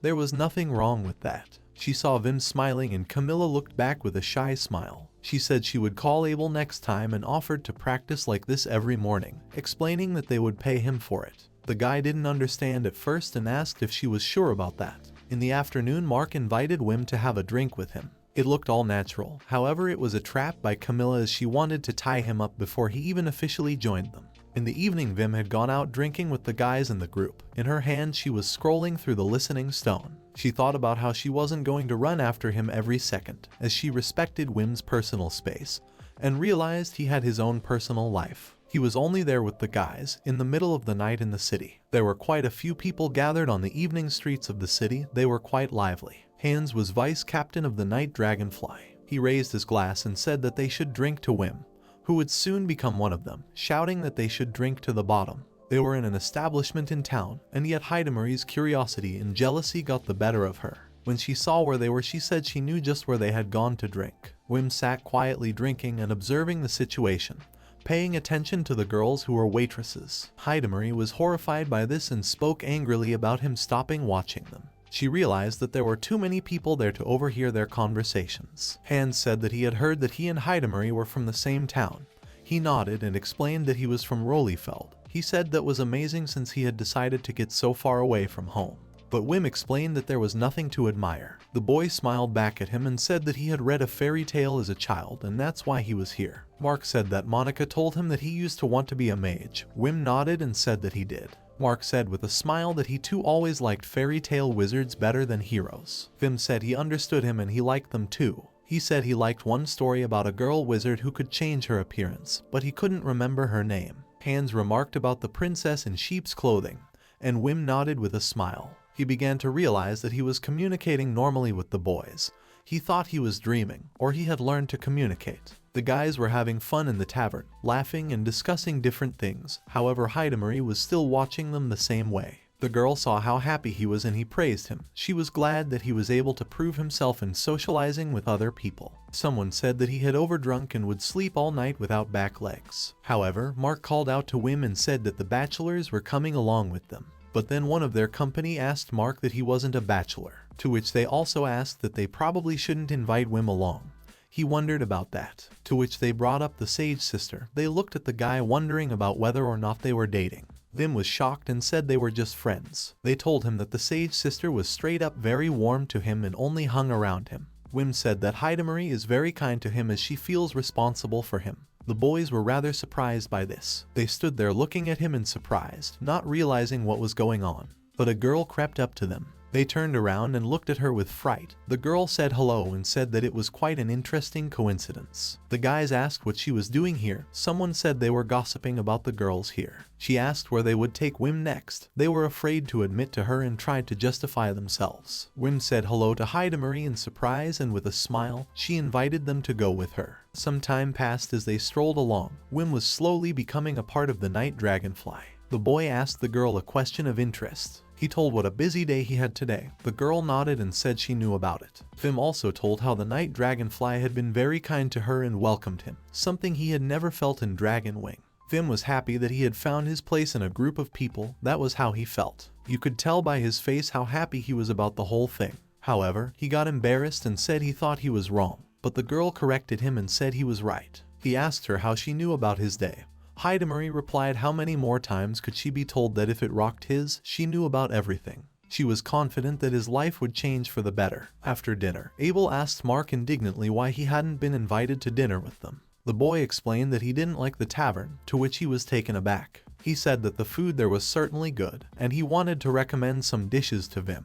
He realized what a chance to get close to him he had missed and was upset. Mark apologized to him. In his head he was thinking that Abel was pretty emotional too. A certain guy came into Camila's office. His name was Dominic, and he was a member of the Adventurers Guild's investigation team. She asked what he wanted, to which he replied that they would like her support in an ongoing undercover investigation, to which she asked for more specifics. This investigation concerned Wim, a former member of the Dragon Wing group. The girl looked at him in surprise and thought for a moment. After pondering for a bit, she said with a nervous smile that it was clearly some nonsense. Dominic said that he understood why she was so surprised. She explained that she just couldn't believe it. For Wim to be able to defeat the boss of the 97th floor alone, it was hard to even imagine. In short, on the body of the boss, only machete wounds were found. They said that Kronos, the leader of the group, used Wim's machete to strike the boss. The guy's report said exactly the same thing, and they didn't have the ability to do the research. She understood what he was trying to say as it became another mystery of the maze. However, if the investigating committee was doing their job,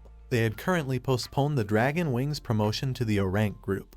But they couldn't find any evidence. However, their people could parade those who couldn't even scratch the boss. However, she had never heard of anyone being able to defeat the boss alone. Dominic said that was exactly why that was only their theory. The guy explained that he had reread Wim's reports several times. Everything was perfect there except for one nuance. The girl looked at him with incomprehension. He told her that the reports didn't say anything about his own accomplishments. Camila thought about it and suggested that it might be because of his character, to which Dominic confirmed it. She said that she wanted to believe it, but still agreed to cooperate with them. She said she wanted to know too and offered to study his abilities in combat. That same day, they headed out to raid the labyrinth to find out as much as they could about Vim. Vim began to speak over the general wave, apologizing for barging in, so talking about how there was a potential trap about 50 meters away from them. Everyone listened to him intently. Camila replied that she understood, saying they would go around. The boy exhaled and thought about the fact that he had gotten to address on a common wave. It had been a few months since he had gotten into the night Dragonfly. His main role was between the vanguard and rearguard. Depending on the situation, he has to reinforce one or the other. However, it was surprising that the teleport points were no longer hidden from him lately. It was as if the night Dragonfly had come to trust him. He was pleased to realize that even someone like him had a use for him. Camila approached him and asked him what was wrong. The girl offered to show him what he could do in battle. He said that he had never fought in large groups. She interrupted him and said that he would be alone. Camila explained that if he used the reinforcement on himself he could fight too. However, he started to say he was completely weak. She explained that the next descent into the labyrinth was expected to be massive, and they needed to understand his strength for that. She said that if he could stand up for himself and fight alone, she wouldn't worry about him. The guy said he understood her. On a general wave, Bettany said there was a large golem 140 meters high ahead. He was alone. The head said it was not the easiest opponent alone. However, she could send Hidamari to help him. He said he could handle it. He said that was fine. He was getting closer to the doors. Stopping, he sighed and exhaled, bringing himself to his senses. In front of Vim stood a huge stone golem with iron handcuffs. A girl snuck up behind him and touched him a little. He jumped up in fright. She asked him to relax, to which he said he could die in here. She said that was definitely not going to happen. The guy exhaled and pulled out his machete. Getting into a fighting stance, he also put his hand out in a certain gesture to use the spell. All the boys were watching him. The silence in the crowd was interrupted by Hans saying that he understood he was special, but there were still doubts about whether he could defeat the warlock golem, explaining that even a B-rank warrior was unlikely to be able to handle him. Camila explained that she knew that. She explained that its enchantments were special. It was able to strengthen and reinforce every bone, every muscle. It was a work of jewelry. One by one, closing weaknesses. While combining a bunch of little things, he created a strengthening that surpassed any other spellcaster by times. The boy questioned her about being able to overpower the golem on his own, to which Camila said it was entirely possible. He began to realize that she had enough faith in him. A golem fist appeared near Vim and struck to scare him. To become an adventurer, you must perform a ritual to determine your class. After the ritual, the adventurer gets a body 10 times stronger than a human. But the warlock's strength was barely more than human. It was a difficult class to work with. A warlock was unlikely to get stronger than other classes. They only had one advantage. Right after getting the class, there was no need to get used to a new body as there were hardly any changes. An instant golem attack was directed towards Vim. After doing some combinations, he cast an instant body enhancement spell to double his body. The guy dodged the blow. When he used the enhancement on his body, there was 1+. He didn't need permission to cast the enhancement spell, and it was much easier for him to understand what he needed to amplify, and in general it was easier to regulate.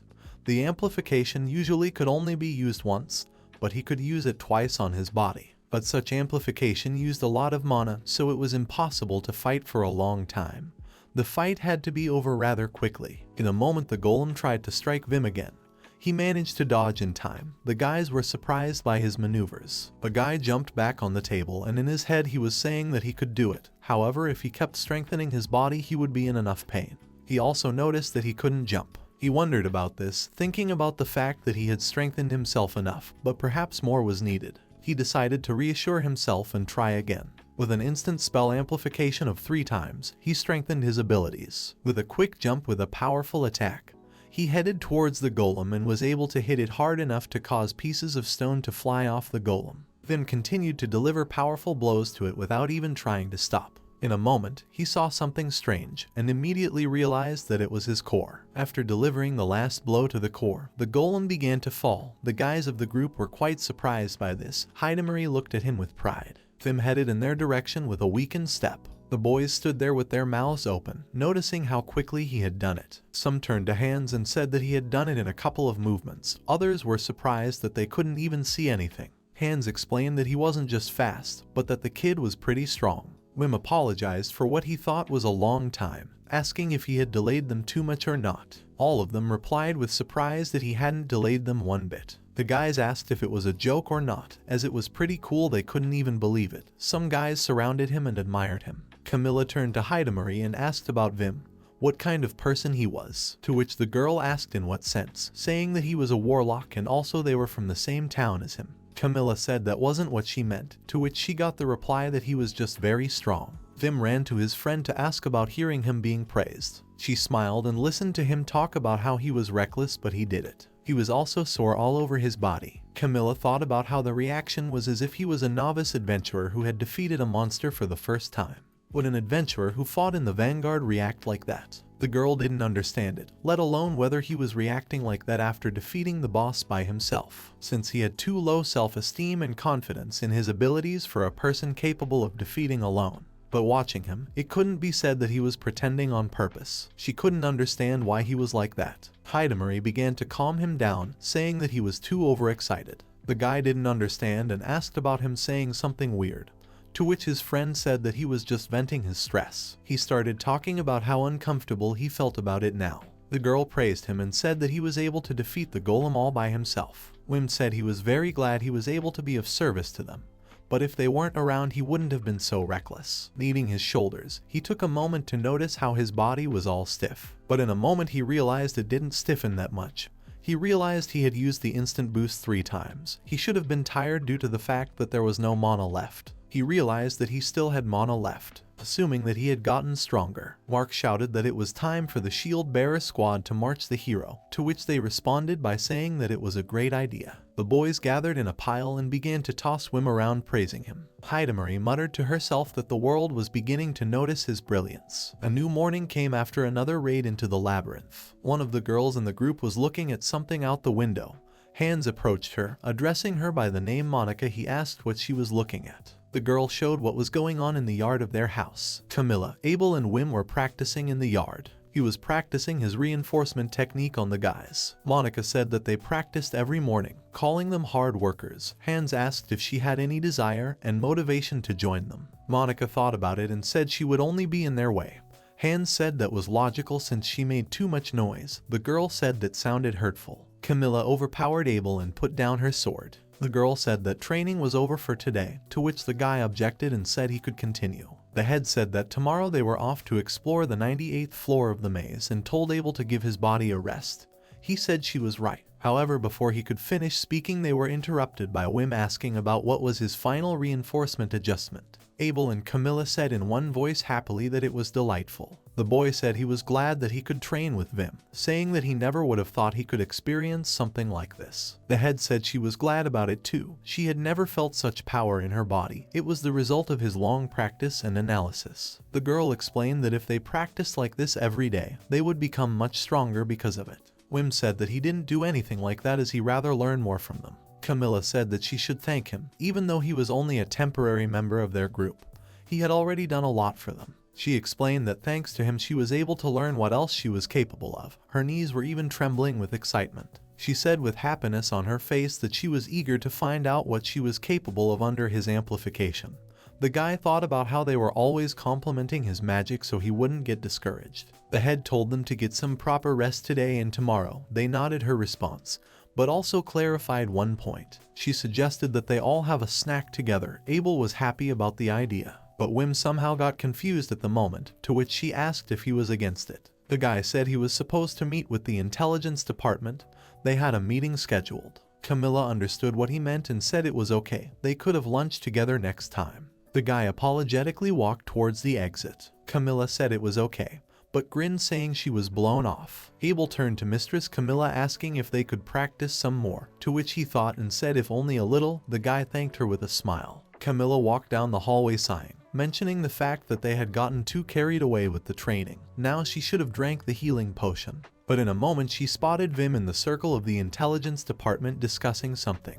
The guys were sitting in the library discussing points on Vim's abilities. Jimin said he realized why he was determining the distance so accurately, to which the guy said that showing an area as large as them he couldn't. However, it is possible to use more magic on it. He was asked how he was so good at detecting traps. Camila walking by thought about him fitting in with their group. However, it wasn't surprising since the more one worked with him, the more one could realize that Wim had put in a tremendous amount of effort and time to become better. He also lit the flame of wanting to be better than all of them. Camila heard someone say that creepy that whim. She heard people from her group discussing how many opened their mouths when he showed what he was capable of. They assumed there was clearly something wrong with him. One of the guys realized that it was best not to spread these rumors, but another said that he understood how he felt. It was strange because he had a normal wizarding class. Even though Hidamari had brought him in, it was hard for him to trust him. And also they had somehow accepted him quickly. The girl realized that they were members who hadn't worked with Vim yet. It was expected that some of the people in the group would have such an opinion of the guy. The Night Dragonfly had a lot of people from high aristocratic families. It took a lot of effort to get into their group.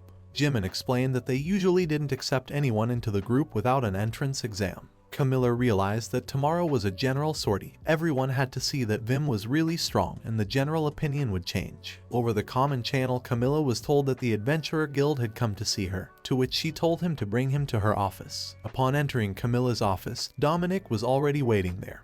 He was studying the latest report on their foray into the labyrinth. He was surprised that he was able to defeat the Golem alone.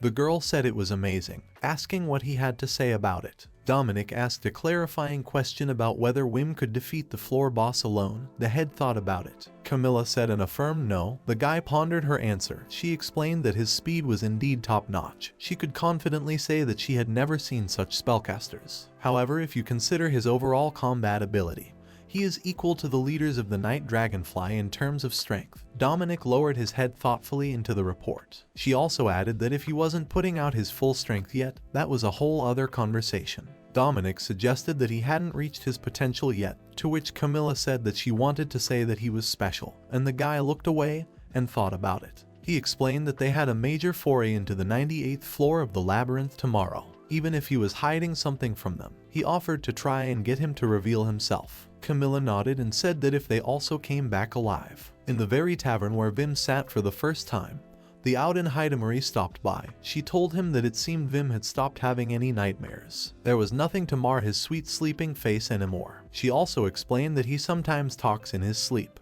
The barmaid said sadly that she understood. However, she noticed her strange sad face, and Hidamaru was rather confused by her reaction. The girl grudgingly asked what was wrong, since she was usually in an elevated mood. The man sitting next to her said there was a reason for that.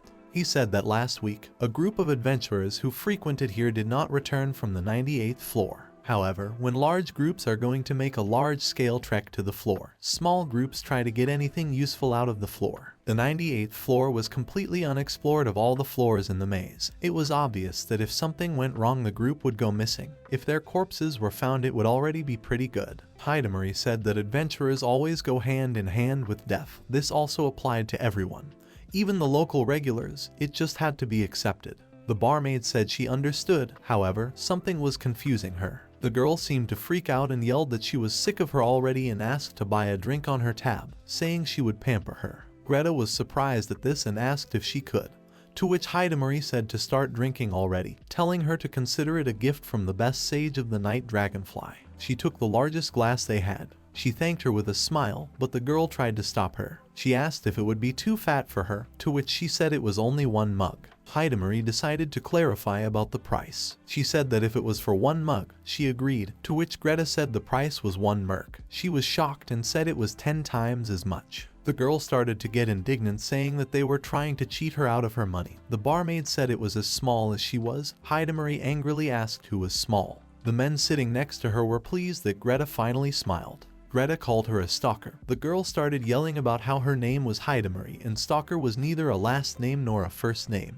Greta asked about her going to the 98th floor tomorrow. She confirmed it. The girl asked her to come back from there alive. She told her to come back alive with Vim and asked her to stop by their tavern again. Hidamari exhaled and said to come back. People who laughed together today might not come back tomorrow. That was the world they all lived in. Floor 98 of the labyrinth. A group of adventurers were exploring this floor. They wondered about what was wrong with this floor. It was too big and even thought about how they shouldn't have come here. One of them shouted that they should leave and suggested they get the hell out of here. They were passing through some kind of underground lake. The water was knee-deep. It was hard enough for them to walk. All their strength had left them long ago. There was a strange sound behind him. He turned around and realized that his companions Damien and Laura were gone. He realized he wasn't alone here. He apologized to Elijah and asked him to forgive his father. He gripped his sword tighter in his hands. A huge underwater monster appeared behind him, shouting at him to attack him, saying that he would be able to show him what he could do, and again ordered him to attack. The man only had time to turn around and realize that, unfortunately, death had come to him. In the morning, a large group of adventurers walked down the city street. They were also carrying their crest. It was the Night Dragonfly group. All the townspeople who saw them off cheered, shouting for them to show class. Vim also walked in their ranks and looked around, thinking that the Night Dragonflies were quite popular, noticing what they had arranged as if it was a celebration. He began to realize that they were looking at him too, but in a moment he remembered that he had been in the Dragon Wing not long ago, and he was alarmed. Vim realized that he hadn't heard anything about the Dragon Wing recently. He wondered if they were probably healing wounds, and he began to have scary thoughts. He tried to push these thoughts away since he was now part of the Night Dragonfly. The crowd was discussing that this time 122 people from Night Dragonfly would descend into the labyrinth.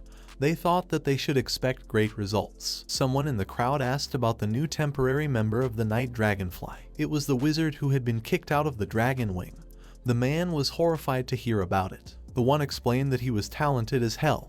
He was in the ear of many adventurers. The guy asked what his name was, but the other hesitated, remembering his name. The group that uses the floor first take the biggest risk as they step into unknown territory. Traps are common, and more often than not other groups encounter floor bosses. Only the most experienced and strongest groups take that risk.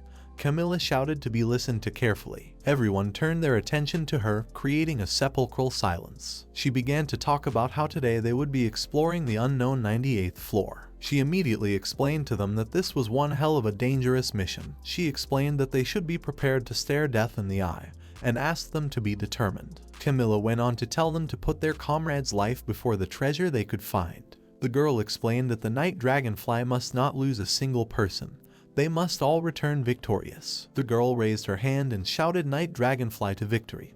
Her entire group cheered her on with general admiration. Wim hesitantly tried to fit in with the general shouting. Hidemarie walked up to him and asked him if he wasn't a fan of such a thing. He turned around in horror, asking how she had approached so discreetly. The guy sighed. The girl understood and saw that he looked unsure. The first floor was located directly below the guild. From there the group made their way to the place safely. They appeared in a crevice. Vim looked up and began to realize that he couldn't even see the ceiling here. It was like it was the sky. Vim's role was to reinforce the vanguard fighters, and if there was mana he could afford to spend, he was to detect traps ahead. The responsibility was huge. Whether they could handle it or not depended on him as well. Abel noticed that he was nervous, to which the guy denied it and said he was getting his act together. At one point, the guy fell to his knees and said his stomach was twisting. Abel clarified that it didn't look like he had gotten himself together. Wim apologized and said it was okay.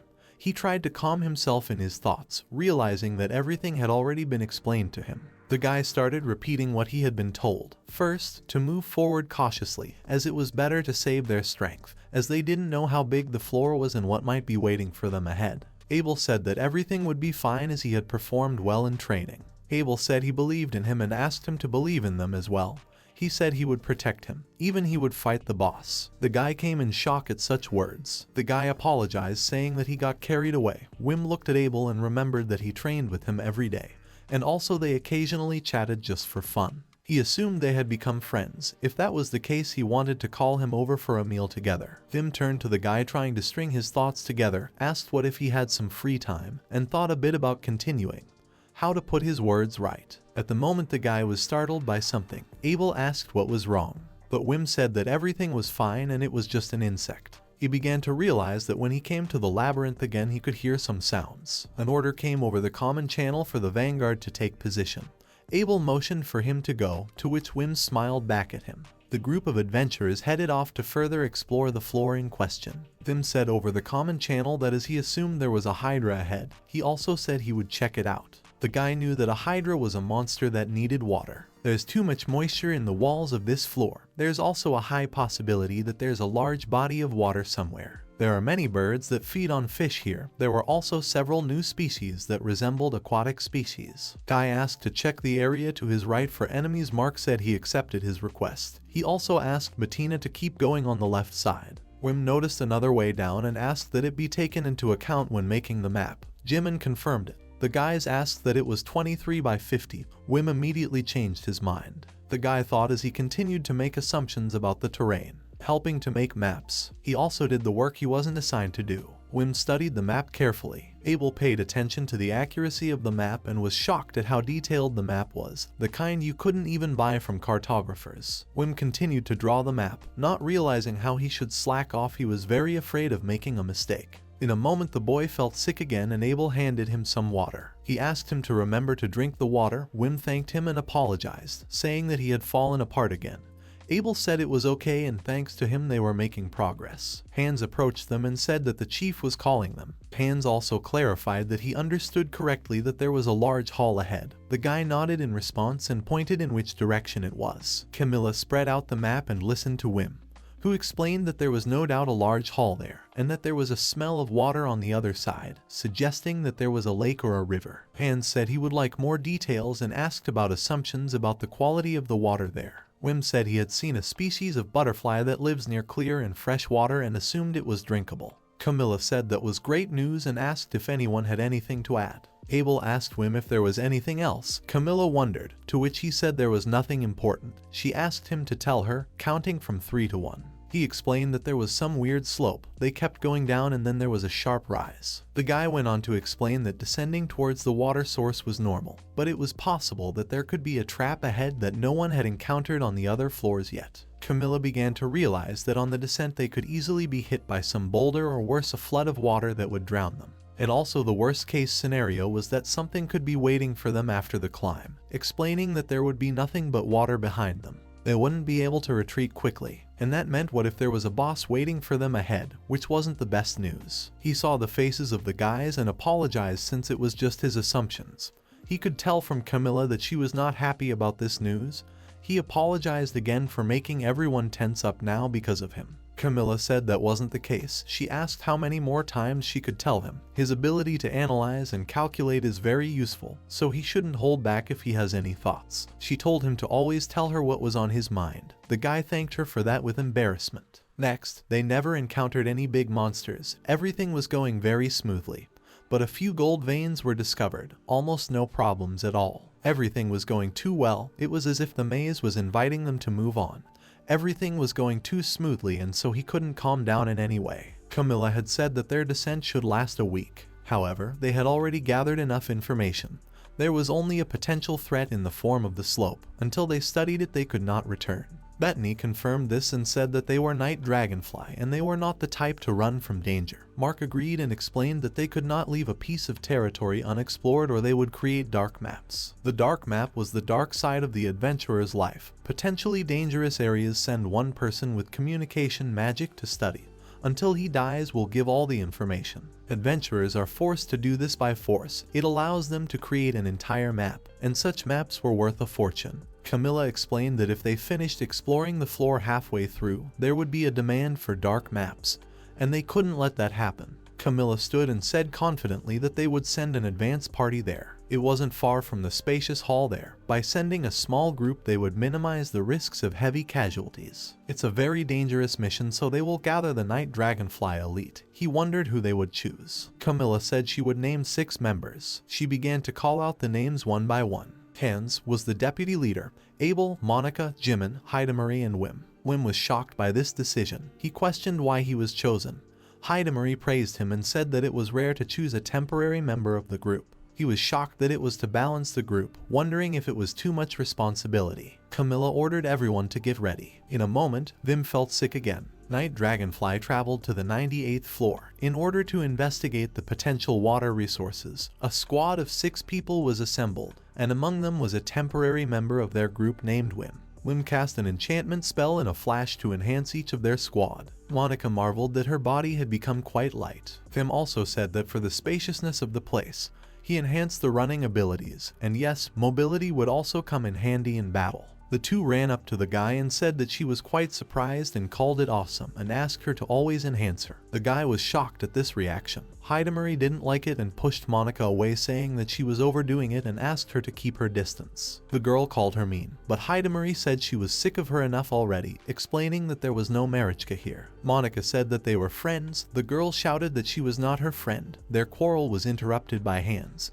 who separated them, preventing a long fight. He also asked them to live together and thanked them. He explained that this was the first time they had worked together like this and said that he believed in them. He asked Jimin to give them a route. She nodded and said that they would try to avoid fights as much as possible. Hans told Wim that if he was strong enough he would help him find the enemies. Before he could say he would try, he threw up again and Abel ran up to him with water. Hans realized how he felt with the crowd of school children. They began to survey the area, skipping and running across the slope. Hans noticed the same amplification from Wim. He could move at that speed without getting tired, so they would be able to reach the hall very quickly. Jimin said they would have to change course. The boy asked about the monsters, to which he said there was a trap ahead. Hans realized that he had learned this way of scouting from Wim, both traps and monsters. However, when he brought all the information about his method, he couldn't believe his eyes. The guy had brought them a whole big stack of papers with detailed descriptions. He had an interesting theory. He divided the traps into types. By studying the statistics of the floor,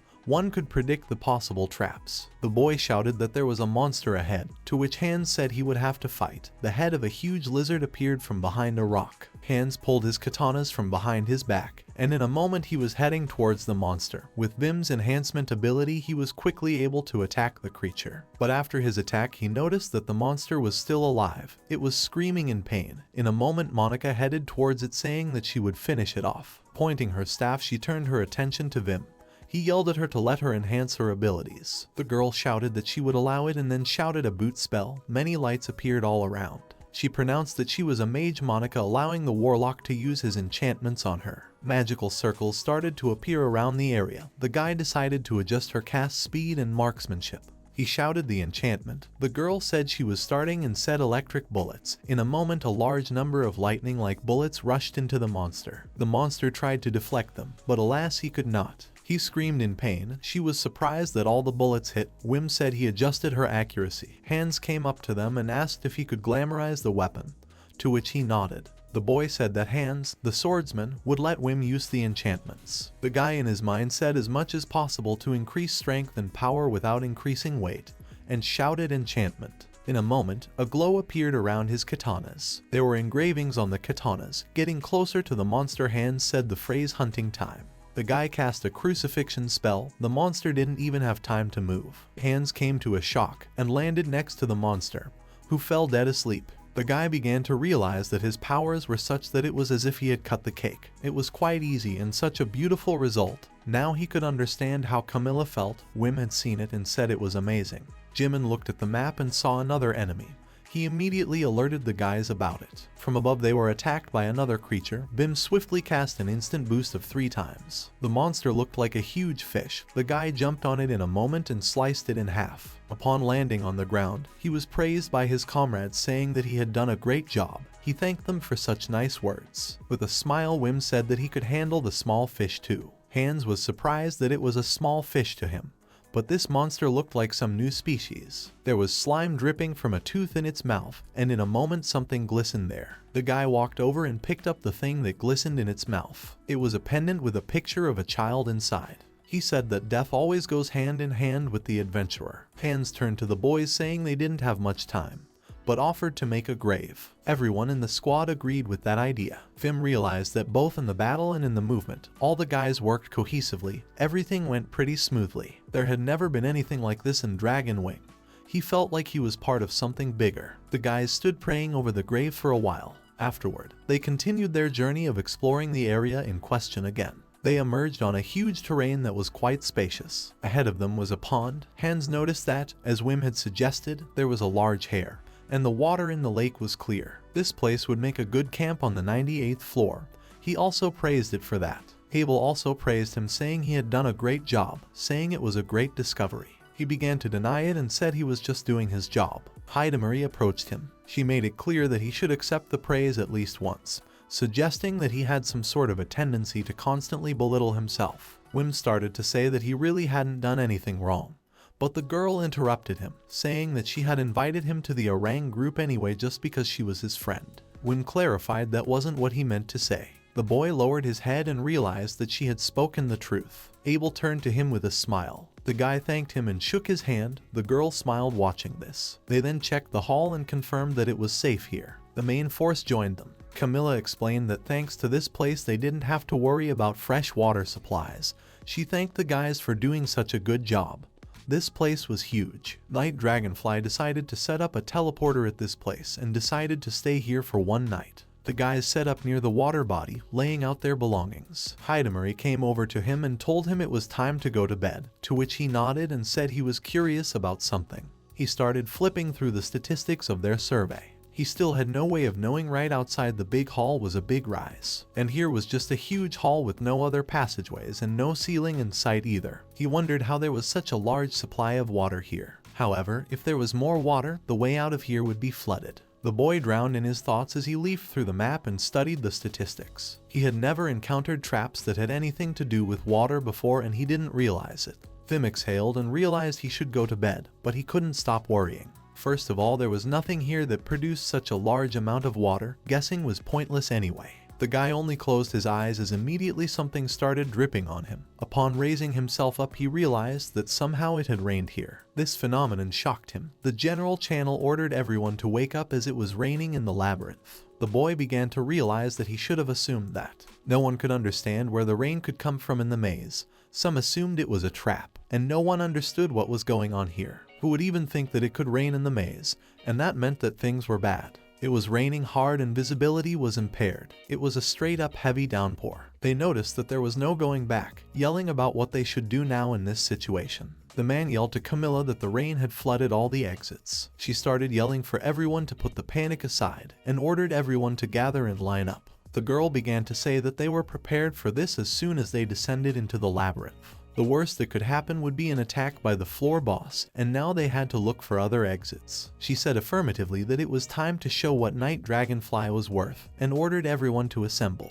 The whole group looked at her in surprise, and then with a smile they all shouted with glee that they had accepted her order. Vim was surprised how everyone stopped panicking in a moment. Hidamari said that Night Dragonfly wasn't giving up and suggested that they should help the others too. Everyone split into groups. They surveyed the available terrain, saying there was nothing to the east, west, and south. But Jimin turned his attention to the map, noticing something. The guy yelled out that from the north something was coming at them.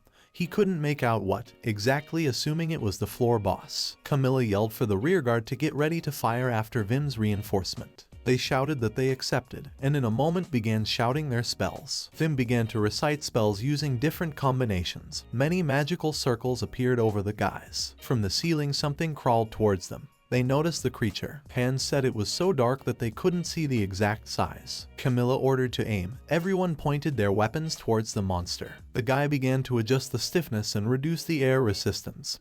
He cast an enchantment, and the guys in the rearguard shouted a chorus of ice lightning spear. It went straight towards the monster and hit the wall with a loud rumble. Everyone stood and watched the scene. Jimin shouted that there was a hit. It started moving, but he didn't realize what the tentacles were wriggling and shouted that it was attacking them. Abel yelled for the shield bearers to get together. Wim put a boost on them so they could deflect the hit. They all yelled reflection together, and all of the creature's blows were reflected. Mark shouted for a great job. Camila ordered Hidamari to use the light on the enemy. The girl shouted the spell flash of light with the words to make the creature appear. The flashball illuminated everything around. Everything was visible a kilometer away. Camila sighed with despair. A creepy monster appeared on the ceiling. It had quite a few tentacles. It looked straight at the guys without taking its eyes off of them. They looked at it as far as possible. The guys in the group were shocked at the size of the monster. Camila asked if Wim knew what it was. She only understood that it was the boss of the floor. The guy explained that he had never met one before, but if you could think about it, it looked a bit like a sea cow monster. Camila interjected about the sea cow, and explained about the weakness to fire. Wim confirmed this and said that at the very least it was worth a try. Camila ordered the rearguard to prepare fire magic and fire when ready. Everyone cast their attack spells. Hidamari cast Fireball, Guy cast Dispel, and Monica shouted Heat Wave. The fire attack went straight at the monster. It scared it off a bit. The group shouted that it worked. Camila also commented that it was great. The girl shouted that even if you put an attack into its tentacles, it would still take damage. She ordered the vanguard to attack the tentacles under the cover of the shield bearers, but if there was a possibility, they should also attack the body. Orders also came to the rearguard to switch between shots, ordering them to split up and attack continuously. Everyone took this order for granted and headed for the attack. Camila told Vim to keep using the shield bearer reinforcements and to spend the main force on them. The boys shouted that they would show him. He also shouted that he accepted the order. The sight of their battle was breathtaking. Nothing could be said. The rearguard showered the monster with spells, while the vanguard attacked as soon as they saw an opportunity. They dealt a hail of blows so that the boss wouldn't have a single chance to attack them. It most likely resembled a carefully planned war. It was like he was watching a game of chess. Vim realized that they were fighting in a downpour in territory where the enemy had the advantage. Whichever way you looked at it, they had to win. At this rate, the boss would fall and not be able to mount a single attack. This was Wilborn's strongest group. Camila walked up behind Vim and addressed him. She pulled out her sword and said that she would go into the attack and asked him to use the enhancement on her. The girl said she was relying on it. The guy nodded back at her. She said that Camila was allowing the wizard Vim to use his charms on her. Everyone was happy that the leader had decided to enter the battle, and they cheered her on. Guy cast an enchantment with the best enhancement for Camila. A glow instantly formed around her. Her sword grew in size. The group shouted that they were splitting up so as not to hinder the chapter in battle. Vim continued to look at the size of the monster and swallowed the lump in his throat.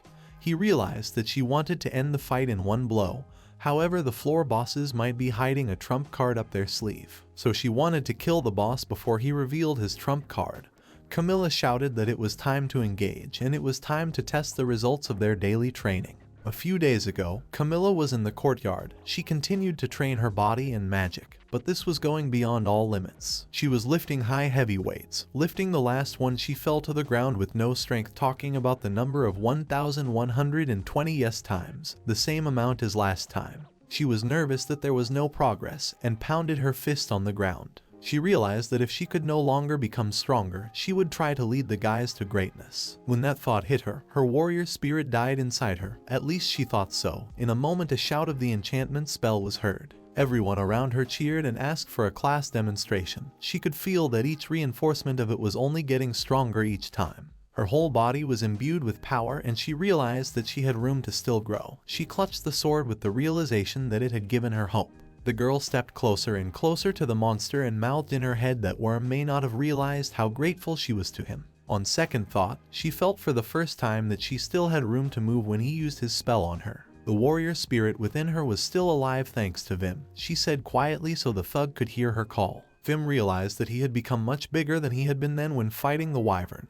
Hands nodded and said it was good that there was no ceiling here, and nothing to limit the head. The girl headed towards the boss with an attack. She swung her sword. Hidamari took note of how huge it was. Camila could feel how good it felt as her body was quite light. The girl could strike at full force, thus she felt quite happy because of it. Everyone started yelling for them to scatter as the attack was so strong that she could hurt them with it. Camila rushed straight for the monster. She kept her eyes open for a precise strike. The girl with a cry of giant hunting struck a powerful blow at the monster. The girl was able to chop it in half. A shockwave hit the guys. Vim was shocked by such power. The monster began to slide down the wall and a nasty sound. Behind Camilla's back, the monster in question still fell immobilized. The whole group was shocked by such an attack. They began to cheer and were shocked by the situation. The chapter was really very strong. Everyone continued to support Camila. However, Vim turned his attention to the map and realized that there was more to it. Bettina spoke on the general channel. She announced that this enemy was still alive. The monster began to make sounds that signified it was alive. Camila ordered everyone to gather and continue attacking. The vanguard and rearguard began to cast their spells to attack. Powerful attacks from different directions struck the monster. Everyone was wary of the creature in question. Bettina looked at the map and said that the target was dead, indicating that victory was once again theirs. The monster began to fall in small particles around the guys. They shouted about the fact that they had met the floor boss for the first time and were able to defeat him. They should be legendary for such an occasion. The guys were overjoyed at such a victory, realizing that nothing less could have been expected of them. They decided to have a feast when they returned. However, Wim kept his gaze on the monster and did not understand.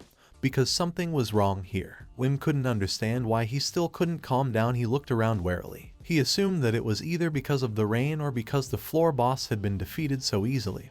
But that wasn't it. They had simply killed the boss before he could do anything. Knight Dragonfly was able to defeat him because of good teamwork. But something was wrong here. Abel was running behind the guy's back and calling out to him. The guy looked at Abel with a smile, but at the moment he almost fell into the water. He asked him to be careful as the water level was still rising due to the rain. Abel asked what was the matter to Vim. He began to realize that as soon as it started raining, the floor boss immediately appeared. He attacked them instantly. He assumed he was missing something, but he couldn't figure out what. Abel turned to the guy again. Wim was trying to figure it out. If this rain was the floor boss ability, then why wasn't it ending? He shook it off and realized it was useless to make assumptions. First, we had to find a way out of here. He took Abel's hand and thanked him for helping him up. Vim opened the common channel and turned to Camila. She asked what was wrong. The guy explained that the water level was rising due to the rain, and it looked like the monster in question was becoming active. At a time like this, there could be others like it. Vim suggested that they could move pretty fast through the water. It explained that the big one was so slow while it was coming down. Camila began to realize that they probably hadn't won yet. Camila thanked him for the warning and told him she needed to catch her breath. The girl said that the floor boss had been defeated and that was the end of it, explaining that they had to leave. She also asked if he had any plans to get out of here. The guy said there was a narrow passage to the northwest. He said that the water probably hadn't gotten there yet, and if they moved out now, they could get there in time. But Wim noticed that he still hadn't stopped shivering. Wim and Abel turned around and a wave came at them. The guys around them didn't realize what it was or what the sound was, as well as where the waves came from in the first place. In a moment, something unusual appeared out of the creature. They were shocked at what was happening and didn't realize what was going on. At that moment, everyone realized that in front of them was the real boss of the floor. From all sides began to appear similar to the boss creatures, and everyone in the moment became wary. The guys realized that they were the same creatures similar to the first one.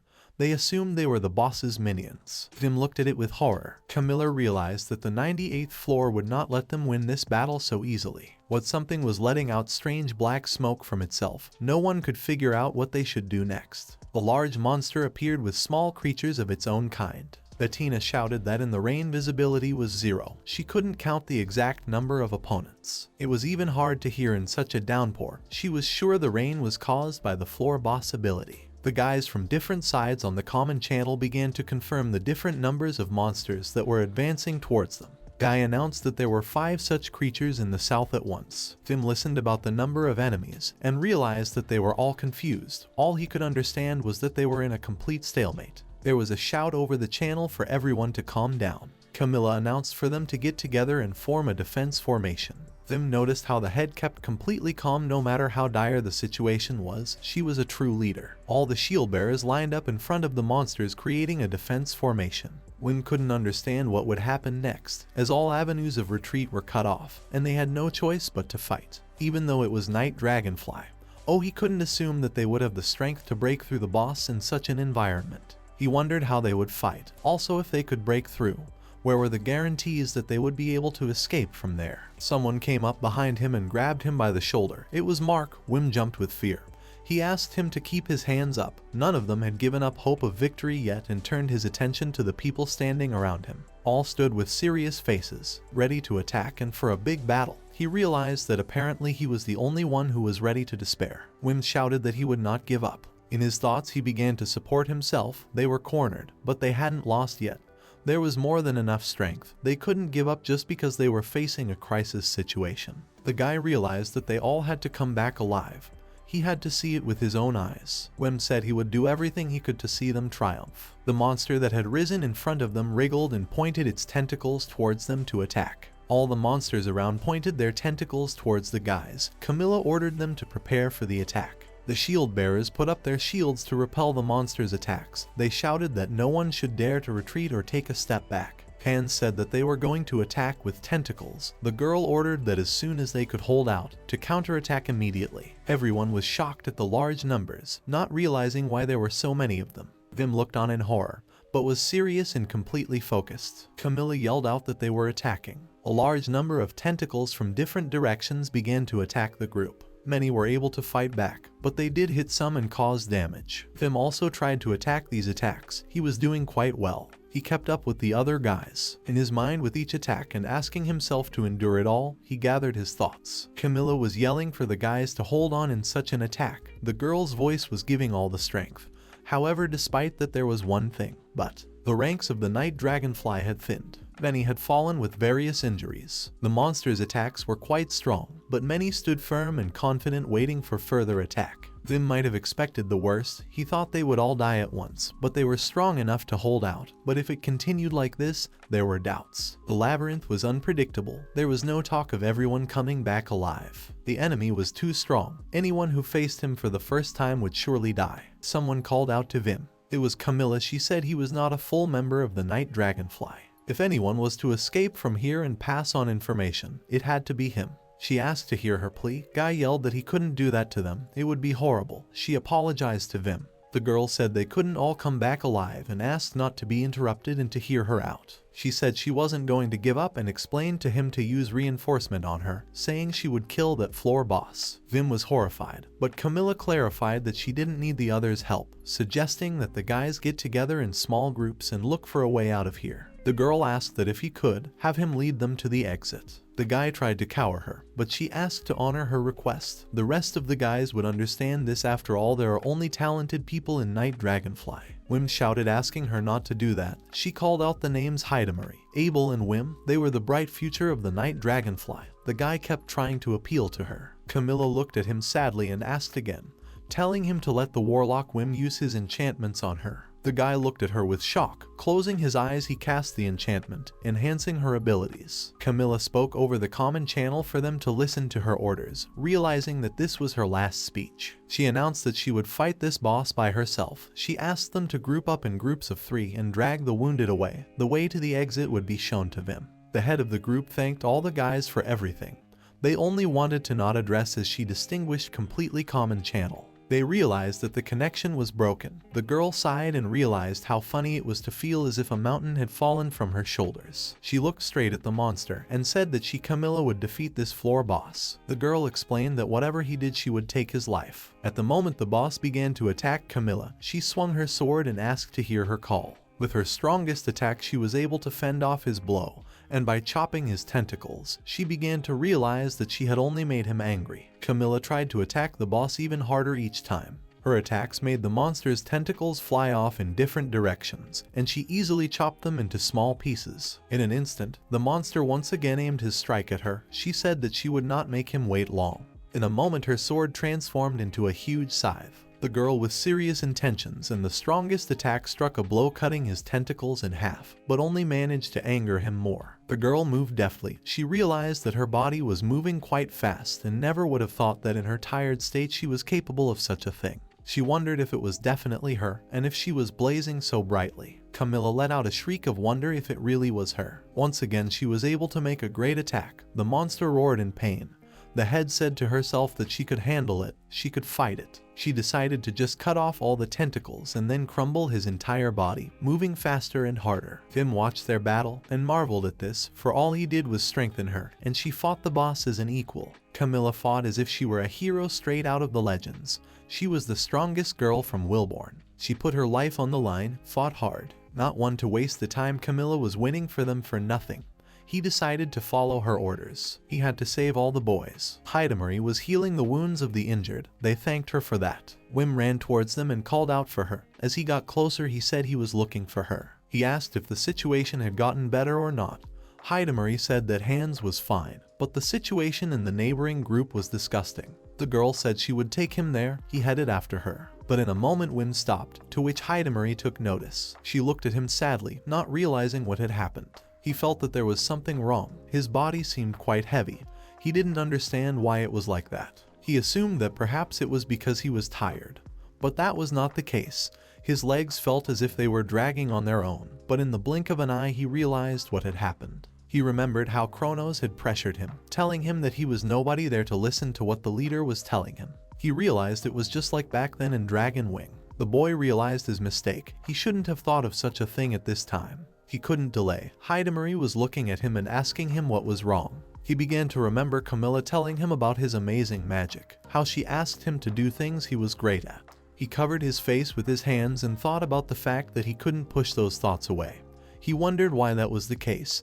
After all, it hadn't happened before. Different moments from his conversations with Camila were flashing before his eyes. He couldn't get his mind around it. It was like he was watching a movie about his life. He tried to pull himself together and realized that he just had to follow orders. He decided that for 1, 2, 3, He should stop thinking about it. Realize that he should follow Camila's orders. He shouldn't pry where he wasn't asked. The boy in his head began to count to 3. The girl grabbed him by the shoulder and shouted for him to finally wake up and come to his senses already. The guy didn't realize what was going on. Hidamari said he should have looked at his face at that moment. There was a grimace of a half smile stuck on his face like when he was in Dragon Wing, the kind of face he had when he was depressed. Guy didn't understand what she was talking about. She was yelling for him not to run away and to think really hard. The guy repeated that he didn't understand.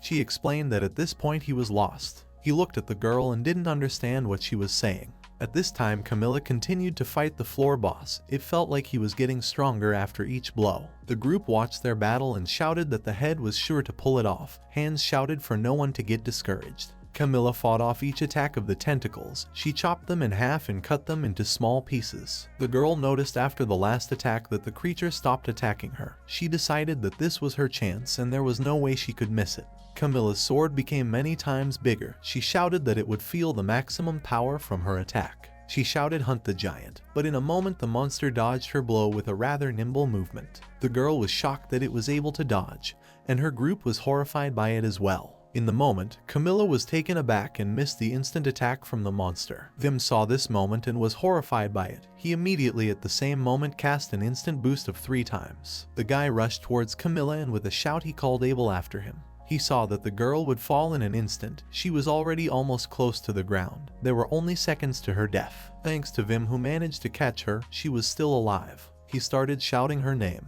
Abel jumped up to the guys in a flash and was able to fend off the boss blows. He yelled that he would cover them. Vim thanked him for that. Camila started coughing in a flash. He held her head and asked if she could hear him and if she was okay.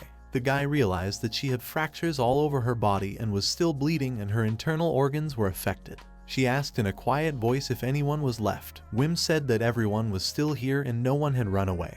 Her eyelids were already quite heavy, which were slowly closing. Vim explained that no one was dead yet and they would all come back alive. The girl grinned and said that he was still young. Camila asked him to leave her wounded here as it was better for the young and energetic to run away. He denied everything. The girl stood up despite her fractures and pain all over her body. She said that under his reinforcement she would last a little longer, to which Wim said that she could not. The whole group helped each other fight back and covered the rear of their comrades. Camila said she couldn't give up right now. The girl asked him that she was once again allowing him to use his enchantments on her. The guy realized that he had already wasted a lot of precious time.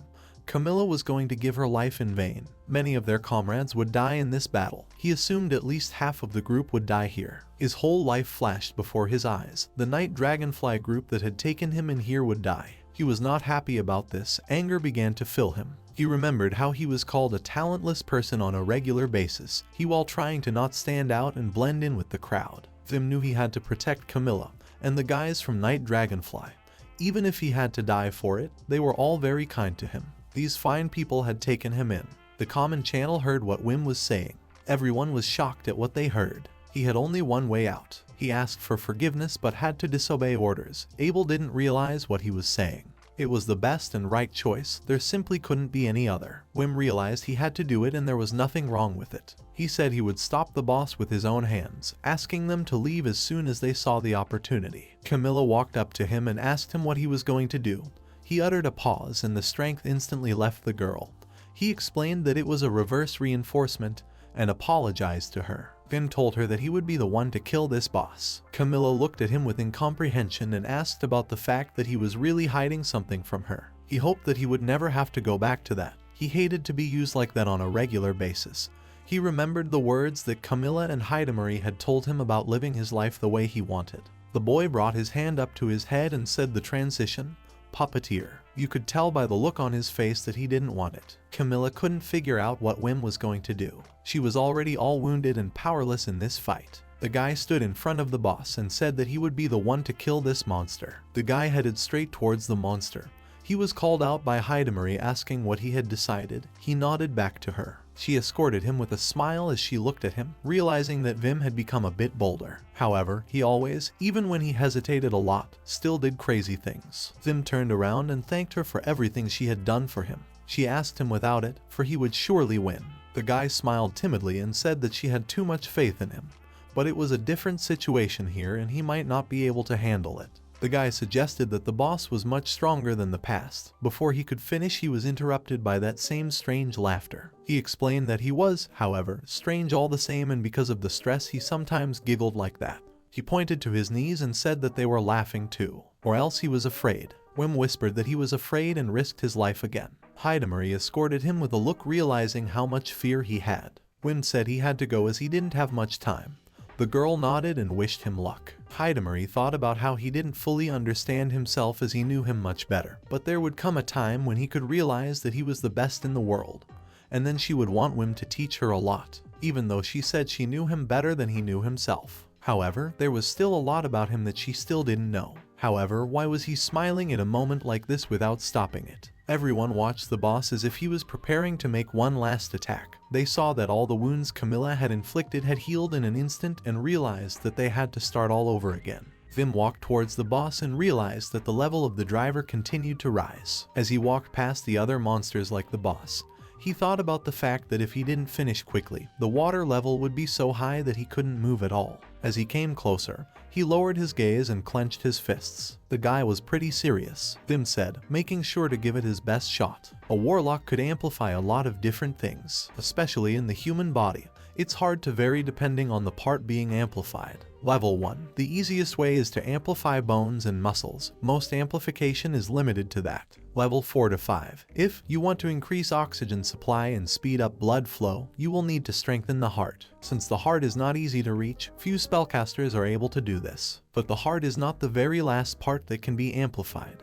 There is another organ that is taboo. A level unknown, it was the brain. Vim had read many books, but as he picked another one he realized that there were few records of brain enhancement here as well. While it was possible to document a few attempts here, it was quite difficult to realize such a thing. The organ that controls the mind. If you increase its information processing speed, you can increase its combat power. But it is very dangerous. First of all, amplifying someone else's brain is not a sure thing. And if the warlock is weak from the start, there will be no point in strengthening it. Vim realized that no one wanted to be a guinea pig. He remembered how Kronos had yelled at him that he couldn't even handle such a small thing and ordered him to back off because he could handle it himself. The guy had apologized to him. But in order to get stronger, he had no choice.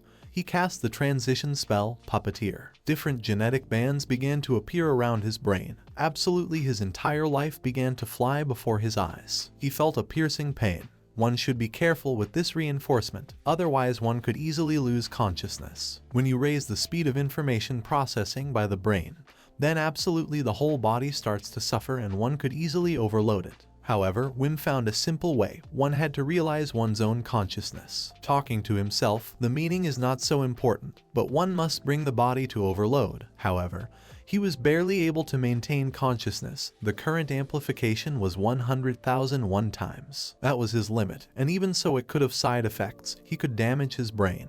But this was just a possibility. He had to continue no matter what. Even so, he would become much stronger. He was filled with that strange laughter again. He shifted into the image of a puppeteer. In a moment, the monsters began to instantly attack Vim. They pointed their tentacles in his direction. It was like everything was in slow motion time for him. He watched this and said how dangerous it was possible to die this way. He clutched the hilt of his machete. He realized that everything around him was moving slow enough. With a deft jump he dodged the blow. In a moment he began to bounce off each tentacle. It was as if he had predicted their movement. He kept moving fast enough that their attacks couldn't reach him. He ran one of the tentacles towards the head of the monster, who aimed his attack in his direction. The guy was quick enough and deft enough to dodge the blows. Everyone in the neighborhood watched it and was shocked, not realizing how it was possible. Vim began to make combinations on the move, reciting the spell instant amplification 20 times. But immediately everything became very slow. He could feel every part of his body. He understood the best way to move. He also understood the movement of every muscle he had, literally in a split second. If he were stronger, he could have won 10 times already, but for a weakling like him there was only one option out of 100,000, and he would do the right thing. He had no margin for error. He would simply win this battle, and in a moment he bounced off the tentacle. Pushing off, he flew past some of the attacks, lining up the next path of evasion and what he would need to push off of later. With that, he needed to increase the strength of his ligaments. He dodged the blow in an instant. In the same instant, countless tentacles were aimed at him. but still he was slightly hurt. He realized that he could work a miracle with his hands. He ran through the tentacles, doing his best to strike. He knew he would do anything, even if he died in the process. The grin and snide laughter never left his face. Hidamari was already standing next to Camila, healing her wounds and fractures. The girl was shocked at the way Vim moved, making it seem as if he was floating in the air. Hidamari said he was pushing off the monster's tentacles with his feet, realizing that a normal human would have damaged his legs by now, but under his amplification it was possible. Camila was horrified watching this situation, saying that it was no longer human speed. Vim's friend shouted for him to live his life as he wished. Hearing this made him have a snide smile on his face and a strange laugh. This was the very path to a miracle. It would open up an opportunity for him to win. It was a 1 in a million chance. He realized that this chance was there, but he still thought about the fact that he might die in this fight. If Wim made even the slightest mistake, even for a millisecond, he would immediately be torn apart and have all his bones broken. The guy didn't stop laughing strangely, but realized that he wouldn't give it to him at this speed, and also mentally asked what the monster would do in such a situation. In a moment, magical circles appeared in front of the boss. Vim was surprised that this creature could use magic. The boss directed a shock attack at Vim. He looked at it with a mad face and realized how fast it happened. In an instant, the guy shredded his tentacles like some kind of vegetable. Jumping back after the attack, Vim noticed that the guy was reading the spell again and wasn't about to give up. The boss directed his magic attack at the guy again. The guy shouted to give him at least some respite between attacks and rushed at him. Vim was able to fend off his attack. He yelled for everyone to take their feet and run away from there. From his attacks, all his bones were crunching, but since Wim was under reinforcement, he didn't feel it. With his powerful and strongest attacks, he was hitting the monster who couldn't even recover. All this was happening with Vim's crazy laughter. All the guys were watching their fight and were shocked. Everyone was asking themselves different questions. However, everyone realized how impossible it was. He was fighting alone, the only sorcerer against a damn strong floor boss, at such a speed that it was hard to catch a glimpse. One of the guys was talking about how amazing it was. The fight was one of the toughest. The guy never ceased to amaze with his techniques, agility, and speed. He dealt with 2 monsters like the floor boss in no time and continued to move with tentacle attacks. Vim noticed the move he was about to make. He remembered the moment when Camila tried to deal damage to this boss. The guy realized that he was going to dodge the blow. It was the same jerk and posture due to the jets of water. Things were pretty slow for Vim, and he realized that this monster's body was going to fly into the air for a second. With that thought, he slid down. The monster's belly flashed over the guy in a moment. He looked at it with a shocked face and didn't understand how he did that. His body and mind were acting at the same time. As soon as he thought, his body reacted. The guy's speed was quite astounding. Putting out his machete, he realized that he had to cut here and now before he landed. If he didn't, he would just get crushed. He was getting closer and closer to a chance in a million. Death was breathing down his back, but he was still alive. Vim began to chop up his body, which made the monster howl in pain. It seemed strange to him that he kept chopping, but he still hadn't reached his organs, and a black haze appeared in the moment. Vim headed straight for it, but began to realize that things were bad as he wasn't making it in time and he had to get out from under it. With a sudden movement, he was spit out from under the monster. He was shocked but realized that it was just as he had imagined. He did everything instantly as soon as the thought crossed his mind. Vim hovered on the wall. He felt his body was quite light and his head felt like it was boiling. He supposed he was feeling aroused. Looking to the side, he wondered about the fact that he had the lives of the night Dragonfly people on his shoulders. He knew they could all die if he failed. He began to mentally ask himself to stay focused on the main objective. He didn't have time to have fun with the boss in question. Vim thought for a moment. He was having fun. His heart fluttered when death was very close to him. The closer he was to danger, the more fun he had. In fact, it was as if he could sense that this was going to happen here, and deep down he was waiting for this moment. In an instant, he realized that he began to enjoy himself. Small monsters like him began to surround the boss and wrap their tentacles around him, creating a kind of armor. The guys in the neighborhood watched as the boss crawled on his little copies. They didn't understand what he was trying to do. Hands screamed and assumed he was moving into phase 2. The boss was getting bigger in size and was transforming into something unusual. Wim was shocked at what he saw. He couldn't understand how this thing even worked. This boss also possessed magic. He was quite a strange creature. The guy realized that this was phase 2. It was a secret feature of some floor bosses that they use in a critical situation. His past boss was the same, however. He had cornered him. A monster appeared in front of the guy. with a huge number of tentacles, and behind its head was a huge circle that resembled a sun from which a bright glow emanated. Vim realized that their battle was moving to the second round. Mark shouted that the monster had moved to a new phase. They couldn't guess how it would attack. They needed to evacuate the young men. He also yelled to Abel saying that he should leave too. This fight was for old men. The guy denied this fact and shouted that he was the commander of the Shieldbearer squad. He would stand here until the end, but there was also another factor. Abel said he saw better hope. Mark grinned and said that Vim would never die. The monster looked straight at Wim. The guy realized that this boss was starting to scare him even more. He had a bad feeling. The creatures merged. He began to realize that his attacks before were from almost all sides, and now the area would be even larger. His current amplification wouldn't be enough, he needed more. Wim cast an instantaneous amplification of 50 times. It was quite a strong amplification, but he realized that this way he could still compete with it. He remembered where every grain of sand in this cave was located. He was bound to manage, but it was hard to feel the fact that his head was starting to boil. The boss began to recite the spell again, but not the same as before. Numerous water arrows began to appear from the water wall. The monster attacked first, sending his tentacles towards the guy who was already ready to repel the blows. His speed increased, and his attacks became many times more powerful, so he easily deflected all of the boss's blows. It was as if Vim had drunk some kind of energy potion. He was impossible to keep up with. Even the boss didn't have time to land any blows. He saw absolutely everything possible. Shadows of tentacles and shadows of water arrows that reflected in the water, even attacks from the blind spot. Nothing could escape his gaze. He could handle absolutely everything. Seeing an arrow coming at him, he could predict the flight path. All attacks were repelled by his machete, as expected from a floor boss. Not a single attack was wasted. The guy was having a lot of fun. It was like he had 360-degree vision, feeling omnipotent.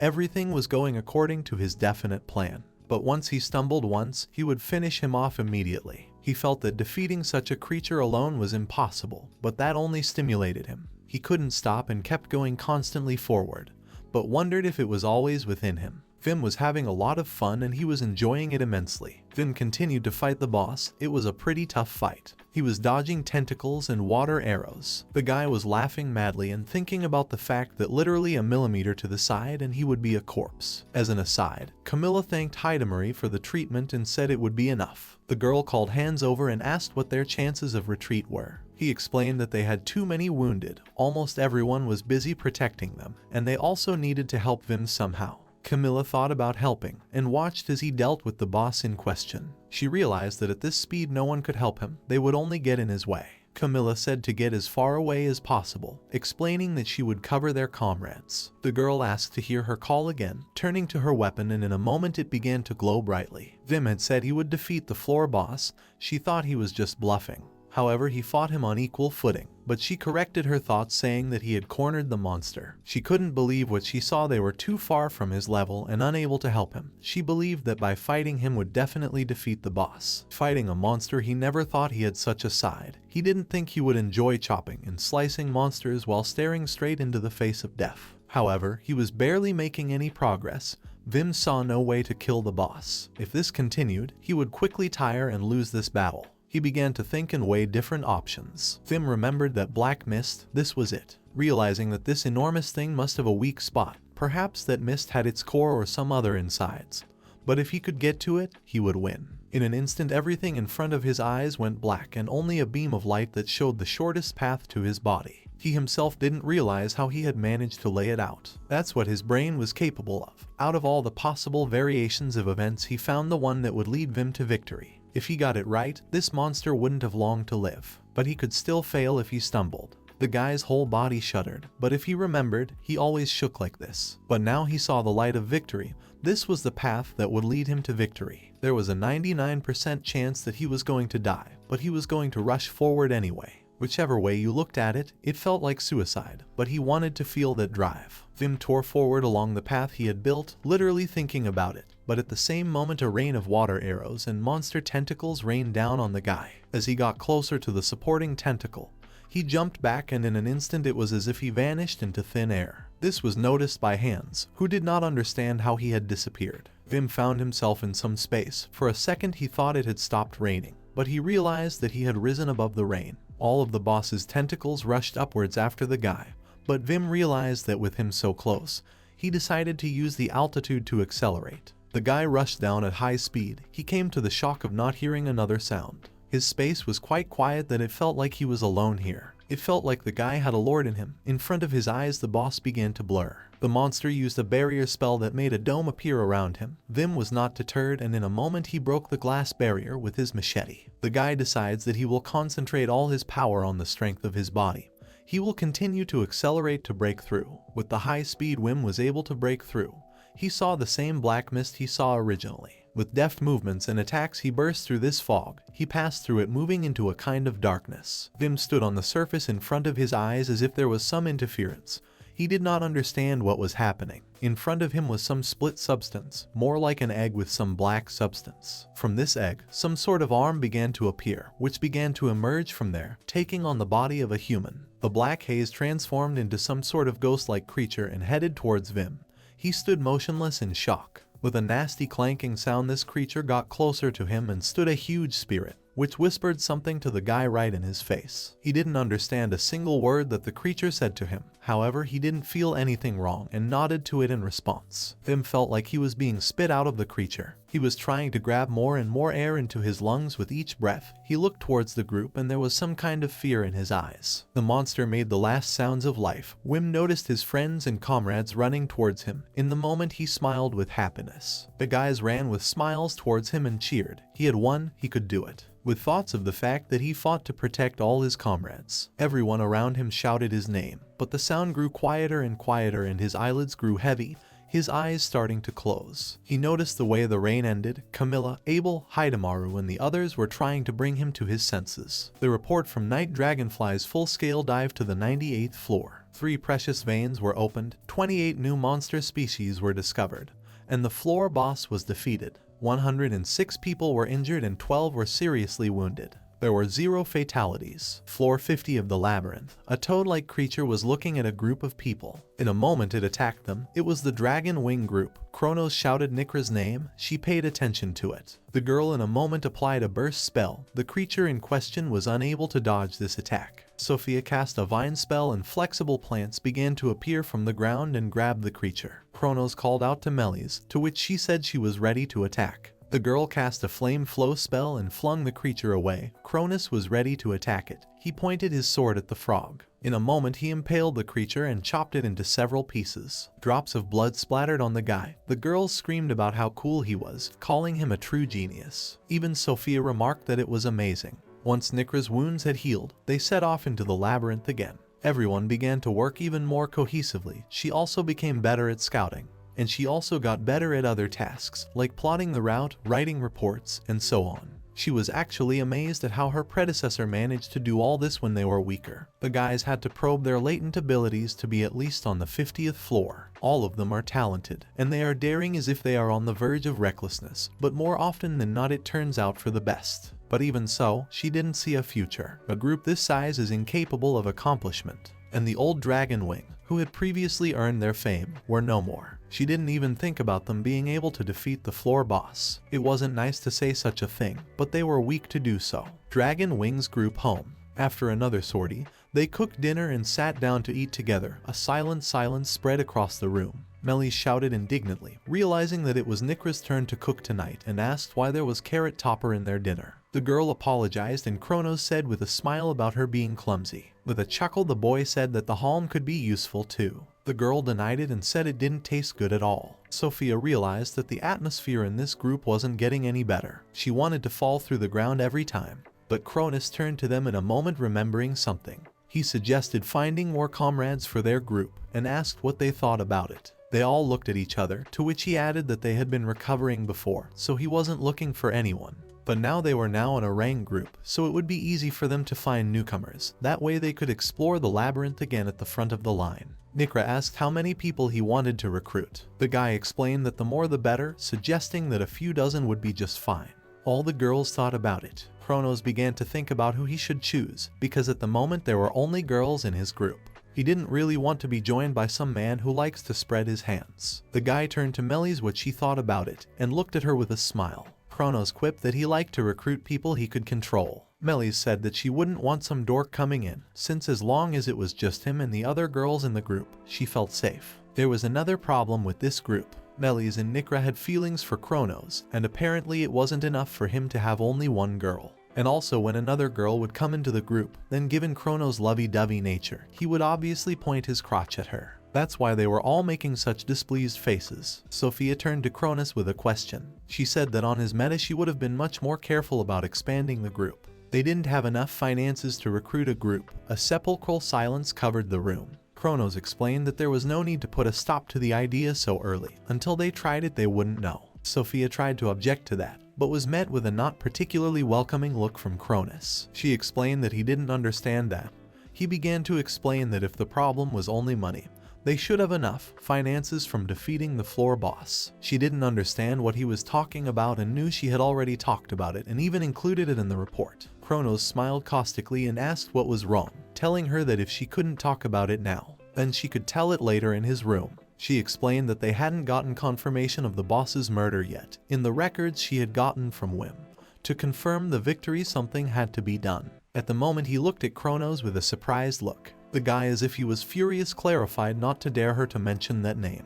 The girl apologized and said that she would use her predecessor's records to send everything to the guild. But for some reason no supporting document came from the guild and the money included. Melis assumed that she meant to say that he had screwed up somewhere. Sophia thought about it and said that was definitely not the problem, since they usually got a response from the guild in that amount of time, so they had to hold off on that for a while. In the blink of an eye, a bottle of wine tipped over on the table. It was because of Kronos, who was angry and blamed Vim for it. He was yelling about how much more he was going to bother them. The girls started to calm him down and talk about how it wasn't his fault since Dragon Wing had defeated the boss of the 97th floor, and that was a fact. Sophia sat there silently without uttering a word. Wim Strauss had been working with the latest freaks all along.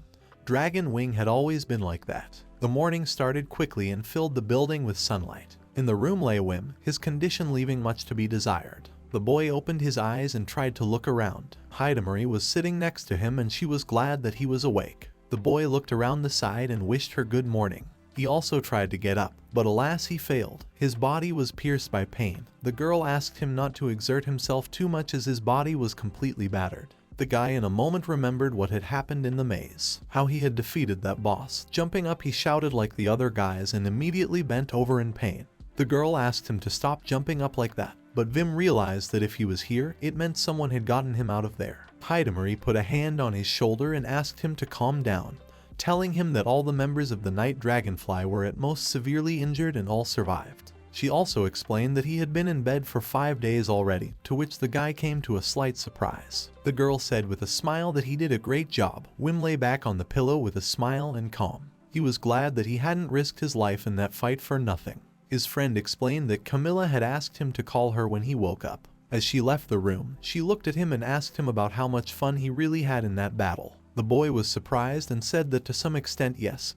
Heidemarie smiled back at him and nodded. Camila ran into the room screaming. The guy was shocked at this reaction. The girl stood in front of him and bowed to him. The guy asked her to raise his head since he hadn't done anything wrong. Camila thanked him. Camila started to take a higher tone, saying that she didn't know if she could repay him for it, so she just asked to let her thank him by telling him thank you very much. Wim was shocked by this, and at this point Heidemarie was laughing egregiously on the sidelines. He smiled and said he was glad everyone was alive. The girl said with tears in her eyes that he was willing to risk his life for his comrades. In a moment she jumped into his arms on the bed. She began to hug him and tell him how grateful she was to him. That gratitude overwhelmed her. Wim tried to tell her he was about to choke. He also explained that her armor was making him hurt. At this rate she would break his nose. Heidemarie tried to stop the girl, but there was talk outside the door that the head would strangle their savior. In the door showed the boys Mark, Abel, Hans and Monica. They were all happy to see him. Abel as well as Camila jumped into their arms. Now the two of them were hugging him, to which Wim thought he would die from such a hug.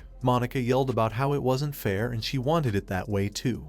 Heidemarie said she wasn't allowed and told her to stand still. Monica started to ask why, to which the girl told her to shut up. Hans explained that the head was being rather over the top, trying to say that Wim was about to suffocate. Camila turned to her companions saying that as they could see Wim had not yet fully recovered, so they should not put too much pressure on him. She allowed them short handshakes at most. Mark said it was funny how she contradicted herself, to which the girl asked if she was right or wrong. The man replied that she was right. She asked everyone to approach one at a time. All the guys shook his hand and thanked him for saving them. They called him a savior, to which Wim said with a smile that it was nothing special. Camila said he'd had enough and called the next one over, to which he said he hadn't thanked him properly. Shouts of gratitude were heard. Camila called Abel, noticing that this was the second time he was in line, to which the guy said she thought she was imagining it. She said that wasn't right and asked him to be brief like her. Mark commented from behind that the head was the most over the top and almost choked Wim. Hands in the back confirmed Mark's words and said that she was the most in the way of the others here. He took her by the edge of her clothes and dragged her behind him, saying that her body was not fully recovered yet, and asked her to go back to the room. She shouted for them to come one by one.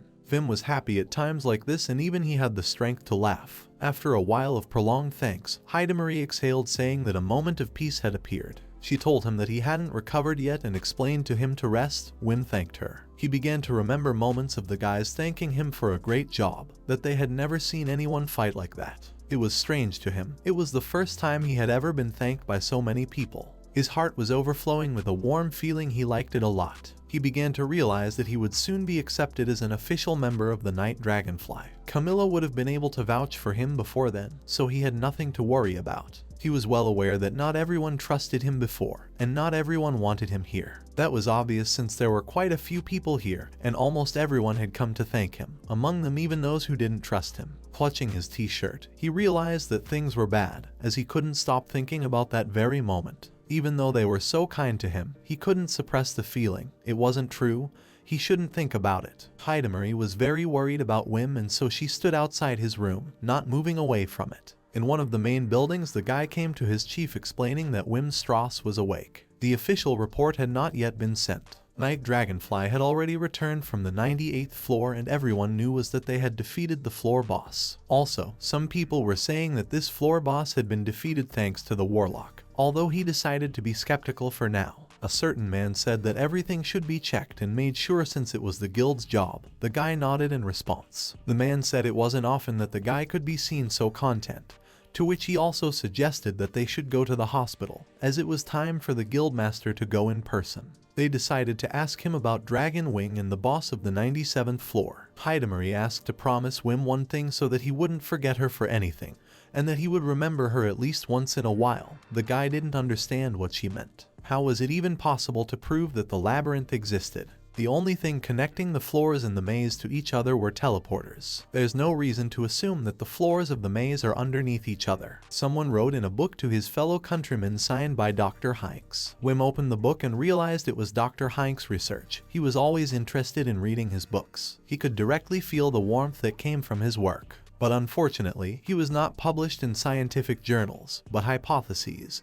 But before he could think about it, someone ran screaming into his room. It was Camila. She explained that he had balls since he chose to ignore her. Tim started to which she said she was joking and asked about how he liked the reading. The guy said he loved it. He never would have thought he could get his hands on a copy of favorite Labyrinth. The girl remarked that he was finally starting to spend on himself. She said she was happy for him. The guy thanked her and began to tell her that this was work that couldn't be found in scientific journals for true fans. Camila said that if he liked the book, it was worth his money. Wim looked at the book and thought about how he really felt sorry that there were few among the adventurers who were interested in research. He wondered if there were any in Night Dragonfly who were interested in research. Camila told him that he had a guest coming and was waiting for him in the parlor, to which she asked if he could talk to him. He agreed. Camila helped him to stand on crutches, holding him so he wouldn't fall. She also asked him if he was okay. He thanked her for her help. He realized that he was tired of lying in bed anyway. It was like Vim had reached the limit of his body in that battle. The doctor who attended him had asked him not to do something so risky. Camila checked with him and suggested a change of venue as she was afraid their guest wouldn't fit in there. The guy said he didn't need to,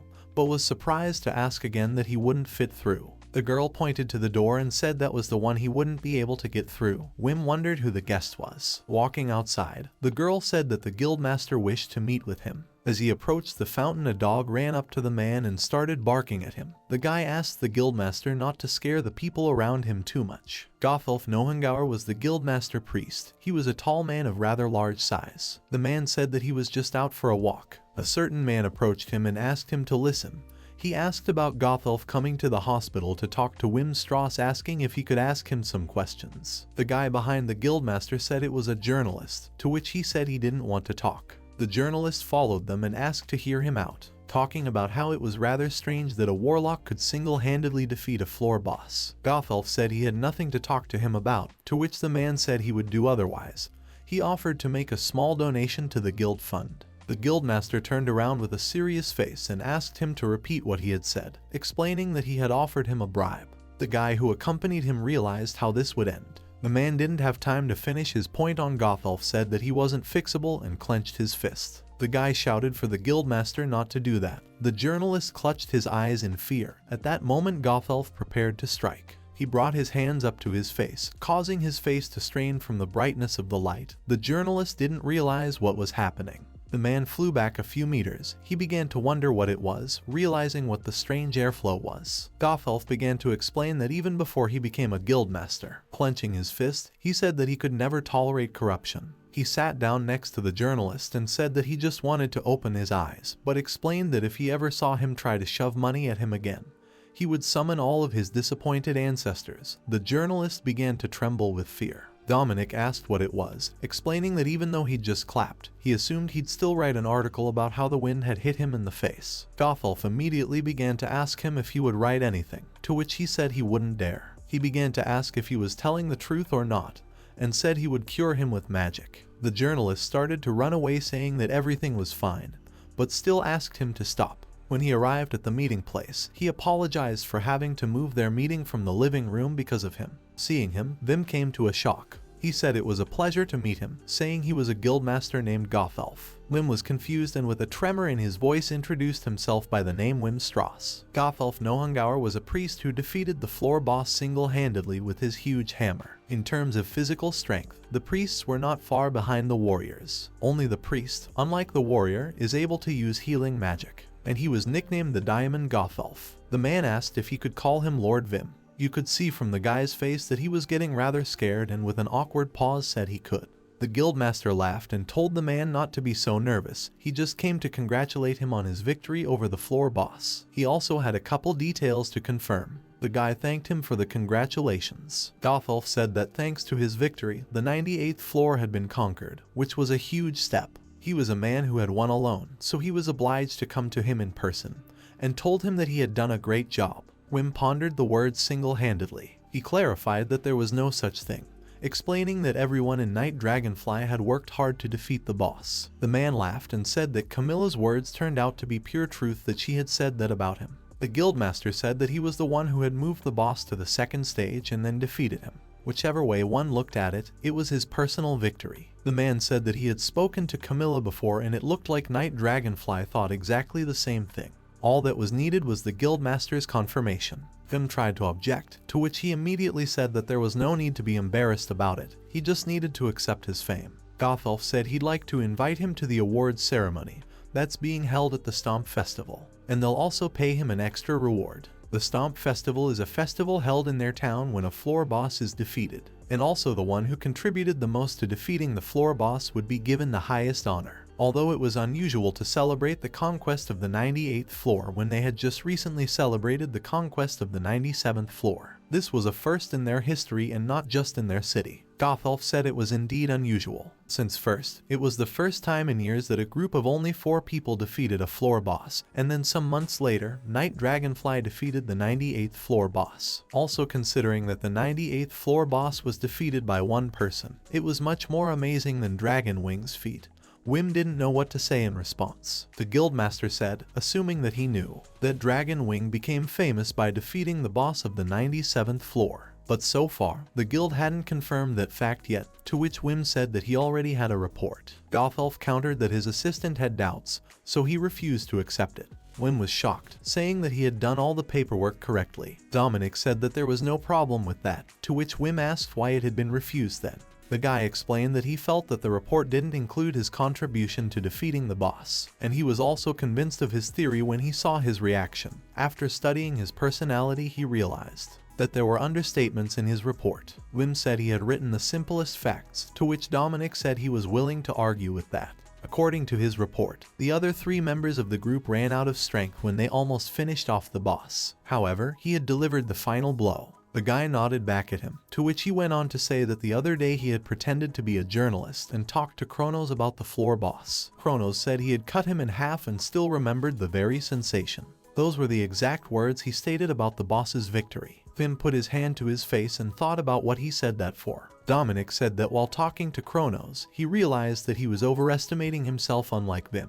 Vim began to say that Kronos just often likes to exaggerate in front of reporters, to which even the guildmaster confirmed it. He went on to say that they are the only ones who still have no physical evidence beyond Vim's report. He believes Kronos is talented, but he's not that good. The boy decided to clarify exactly what they wanted from him, to which Gothelf said he wanted to talk to him about the highest honor for conquering the floor boss. To him, lying was a full-blown sin. Wim had the right to restore his honor. The guy thought about it, pondering that they wanted to attribute the victory over the 97th floor boss to him. But his mind and heart said no. He was confused about it. He began to ask himself if he really wanted this. There was a big cloud of thoughts in his head. What to do? These people were good people, why him? Vim was confused in his own head. Wim explained that Dragonwing had defeated the floor boss on their own, and he had only finished him off. He also explained that in Night Dragonfly, he had done well because of everyone's contributions, as everyone had given their best since he had done almost nothing. He looked at them with a confused look and asked where the mistake was. The guildmaster and his assistant looked at Wim with incomprehension. The guy immediately apologized. Since he was desperate on the 97th floor, they had made a major contribution. Gothelf said he understood him and offered to then accept at least honors for the 98th floor boss. After finishing their conversation, they left the office. Camila was already waiting for them in the hallway and asked how it went, to which the guildmaster said it was rather strange. Gothelf asked her if she was sure that he was able to defeat the boss alone, to which the girl said that she understood that there were facts and a bunch of witnesses, but he interrupted her and said as soon as he saw him in person, he had a bunch of doubts about it. He looked like a regular kid. The girl explained that when he got serious, he was stronger than any of them. She also explained that if they spent some time with him and they would realize things for themselves. Since no one in this world could pay him enough, he clarified that she was praising him, to which the girl nodded with a smile in response. But even with those facts, he found it hard to believe. Dominic said he understood. Camila asked about the case from the 97th floor, which would not move, to which he said that unfortunately that would be the case. The only thing that caused Gothelf doubts was Wim's last words about the mistake. The man didn't understand, for he saw a glimmer of something dark in his eyes and wondered what he was going through.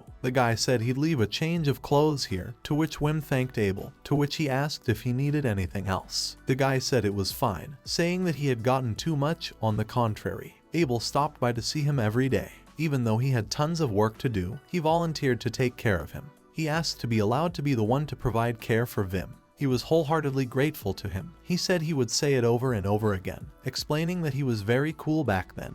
But Abel only kept driving him into his colors, and the constant visits to him began to seem like a chore to him. A lot of people would come to the guy's house and bring different things or groceries. Some brought books, some brought flowers, and they even brought oil from homemade olives. Some just came to thank him for not letting their family members die. The boy exhaled a sigh of relief, realizing he had a bunch of gifts. Picking up a certain gift, he wondered who it might be from since there were no identifying marks. Night Dragonfly has a total of 122 people. Ever since he was a child, he had a hard time memorizing faces, so remembering everyone was simply impossible. However, a certain person came to him. He said he was glad to meet him. His name was Gregor.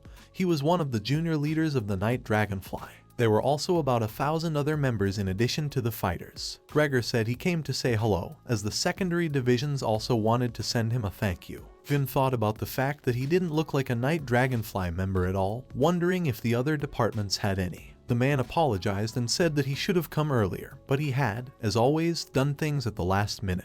The guy started thinking about how he felt a connection with him. The man handed him a certain box and asked him to take this. Vim looked at the box surprised, and when he opened it he saw candy in there. He began to ask what it was and talked about how he couldn't accept such a thing. Gregor questioned that it wasn't enough. He asked about what he didn't like, to which Wim said that Camila was already paying his salary. He realized what was wrong and apologized for that. Walking over to the side table, he saw a familiar book, reading the title Favorite Labyrinth. Gregor asked if he was reading it, to which the guy said he was, and also explained that the book was not approved by the guild, so it wasn't recognized by the community, but he was still interested. Wim asked if he reads such a thing, since such a book is hard to find. Gregor said he was somewhat embarrassed to talk about such a thing, but he had even made a small contribution to the field. About a year ago he published a paper. Wim cringed and said he remembered it. He was very interested in reading it. The man was surprised by this and explained that he had published the paper under the pseudonym Jerian at the time. Gregor's face changed and she repeated about who would have thought it. When he left he said that they would talk next time. He just had something to discuss with Mrs. Camila and said goodbye. Wim saw him off with a look saying that it meant that there were people here who shared his interests. The day of discharge from the hospital came. The doctor told the guy that he didn't think the guy would recover so quickly and asked him not to exert himself too much. Wim said he would try. He headed for the exit, walking down the street from the hospital to the gate. He was met by Camila, who congratulated him on his recovery. Wim apologized to her for having to meet him. She told him not to worry so much. After all, he was one of them and there should have been someone to meet him. The guy pointed out that this was the first time he had seen her in casual clothes. The girl turned to him, said that she realized that such clothes did not suit her, and asked him not to stare so much, which made her feel uncomfortable. Wim started to deny it and said that these clothes suited her very well. The girl was shocked and said that she was usually uncomfortable in such clothes. The guy explained that it wasn't surprising, since she wore armor all the time. Camila said that was true, as she had only worn armor lately, but this time Hans wouldn't let her come to meet in armor. Wim wondered in a moment if she took off her armor when she went to bed. The girl said they would walk. Camila explained to him that it was finally time for him to join their group, asking him if he was thinking of officially becoming a member of the Night Dragonfly. She was sure that he would start getting invited from all sides, but they could provide him with a good salary of around 10 to 15,000 mercs. Wim thought in a moment that this was some kind of joke, since that amount of money for joining should be paid by him, not them to him. She clarified that if someone would give more, she was willing to give 20,000, but also clarified that she would add 1,000 on top of that for anyone who offered him more. Wim began to say that this was too generous of her. He certainly appreciated it, but had doubts about it, to which she explained to him that it wouldn't be enough either. He said he was of course proud of his result, but to him it was just a fluke. Wim also said that he would have been fine with such a one-time award, but not on a permanent basis to receive such money. Camila said that he was humble enough since he was able to defeat the floor boss single-handedly, while still saying that it was a fluke. Even though it was a fluke, he still defeated him single-handedly. He wondered about the fact that it was him, but he was still too overpraised. The guy said he was glad to be appreciated like that. Camila explained that she wasn't asking him to give an answer now. He was known throughout the city, and he would get a bunch of other offers. Looking at him with a smile, she said to let him know that Night Dragonfly would give him the best terms. Wim nodded and thanked the girl. She asked to listen to the old woman, as many groups would now start approaching him, and recommended that he listen to a couple of tips from her. But Camila heard something like a sound rustling in the bushes and became alarmed. Wim immediately asked what was wrong, but she thought she had imagined it. The girl said she wished he would be more careful. There were enough not so good groups in the world. She wouldn't want him to get to the dark side of Wilborn, since he didn't belong in the scum world. Wim asked about the black groups. Did they take advantage of holes in the laws, or did they just deal in illegal drugs? They also dealt in half-humans, since they weren't considered full human beings. They had a big city. These criminals were mostly concentrated in one group. Camila asked if he was familiar with the name Twilight Owl, to which he said he didn't remember. The girl said she was glad since he hadn't encountered them, but for the future he'd better remember. They were the darkness. If they found out he knew nothing about them, they would obviously be up to something bad. The darkness crept out when he was most vulnerable. Camila had said that she'd been afraid they'd attack him when he'd gotten out of the hospital, but it looked like she'd worried for nothing. Wim realized he should memorize the name. They walked along the road through a small forest. In one of the tavern's resting dragon wing, Kronos approached Nikra asking how she liked Challenger number 15. She asked about the red-haired warrior girl. He said she was the one, to which she said she didn't know since she looked nice. The guy explained that she was certainly weak, but she would make their group much brighter. The guys were discussing other girls for applicants to their group. Sophia closed in her thoughts, thinking that this was a bad thing, because at this rate they wouldn't find a normal member of the group at all. Even if she intervened, Cronus would get angry and nothing would change. From outside they heard about Night Dragonfly defeating the floor boss. The girl turned her attention to that. They were talking about how amazing it was, since they had defeated the floor boss in their first run. Kronos stood up after hearing about Night Dragonfly. He walked up to these guys and asked if it was true. The guys were shocked to realize it was the guy from Dragon Wing. They said hello to him with shock and an awkward stutter. The guy asked for more details. They explained that there was no official announcement from the guild and it was just a rumor. But as everyone already knew, Night Dragonfly had gone down to the new floor. They thought that the story did not sound plausible. Kronos explained that it had been 3 years before the 97th floor of the labyrinth was cleared. Sophia knew that Vincent had joined Night Dragonfly. Kronos knew about it because of the rumors. When he found out about it, he was furious as it was horrible. Kronos asked about their leader Camila defeating the boss. One would expect such a thing from her. To which the guys countered by saying that there was a rather strange rumor recently, to which he was surprised. Many say that the boss wasn't even defeated by a member of the Night Dragonfly, some adventurer who didn't join them. Kronos interjected about there being someone from the outside. The man said he wasn't from another group for sure. It was clear from the rumors that the boss had been overpowered by a temporary member of the group, alone. Kronos asked what the hell was this nonsense, since such a thing was impossible. To which the man said that he was telling it like it was. He thought about the fact that one man was able to defeat the floor boss, wondering what kind of person could do such a thing. But in a moment, Vim's silhouette flew in front of his eyes. He instantly became furious and said that there was no such thing and asked him not to talk nonsense. The guys were frightened at the sight of him, to which Kronos grabbed one of them and told him that no one could defeat the floor boss alone and told him not to dare lie to him. The other man tried to calm him down, telling him that it was just a common rumor. Sophia jumped up from her chair and asked him to stop as everyone was looking at him. He let the man go and apologized, saying that he had a temper. Kronos also explained that he has not been in a good mood lately. One man from the tavern also said that he too didn't believe that there was someone out there single-handedly defeating the boss. But it was also about a small group conquering the 97th floor. He explained that he had heard that the guild still hadn't officially confirmed it. Many people began to whisper asking who it was. Some said it was Steel Fist as their group had recently been raised to B rank. There were rumors that he had defeated the Golem with his fists. Kronos said there was just a paperwork problem.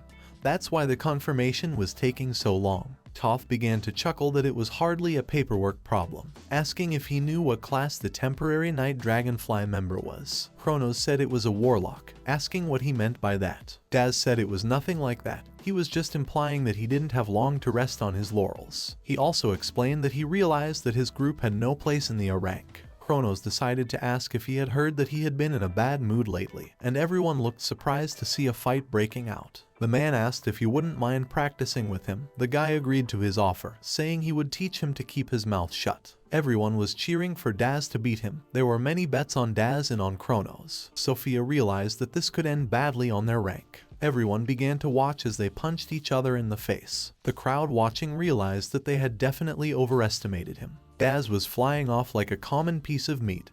Kronos was hitting him mercilessly. He asked him to stop and stop. Kronos said he hadn't learned his lesson yet, to which he hit him with a powerful attack that only made blood fly around. In a moment, Sophia stopped Kronos' arm with her magic and said he could no longer fight him. After looking at the marked body, he turned around and walked away. The crowd followed with talk of how no one had ever thought that Kronos was that strong. That was the strength of the leader of the group that defeated the floor boss. He walked up to his group and apologized to the girls, saying that he had overreacted. Kronos said he didn't think they should believe the silly rumors. More fame awaits them. They just shouldn't pay attention. Nikra walked up to him and asked him not to get so worked up. The girl said that they didn't need to hurry. Slowly but surely they would be able to confirm their fame. There was still a lot of uncharted territory on the 98th floor. They still had a lot to do. Sophia confirmed this and said that right now they needed to concentrate on finding new people for the group, to which the guy said they were right. He looked up into the sky and said that they were Dragon Wing and they would fight to the end. Smiling, he said they would go to the 99th floor immediately, as there was nothing scarier than an enraged dragon.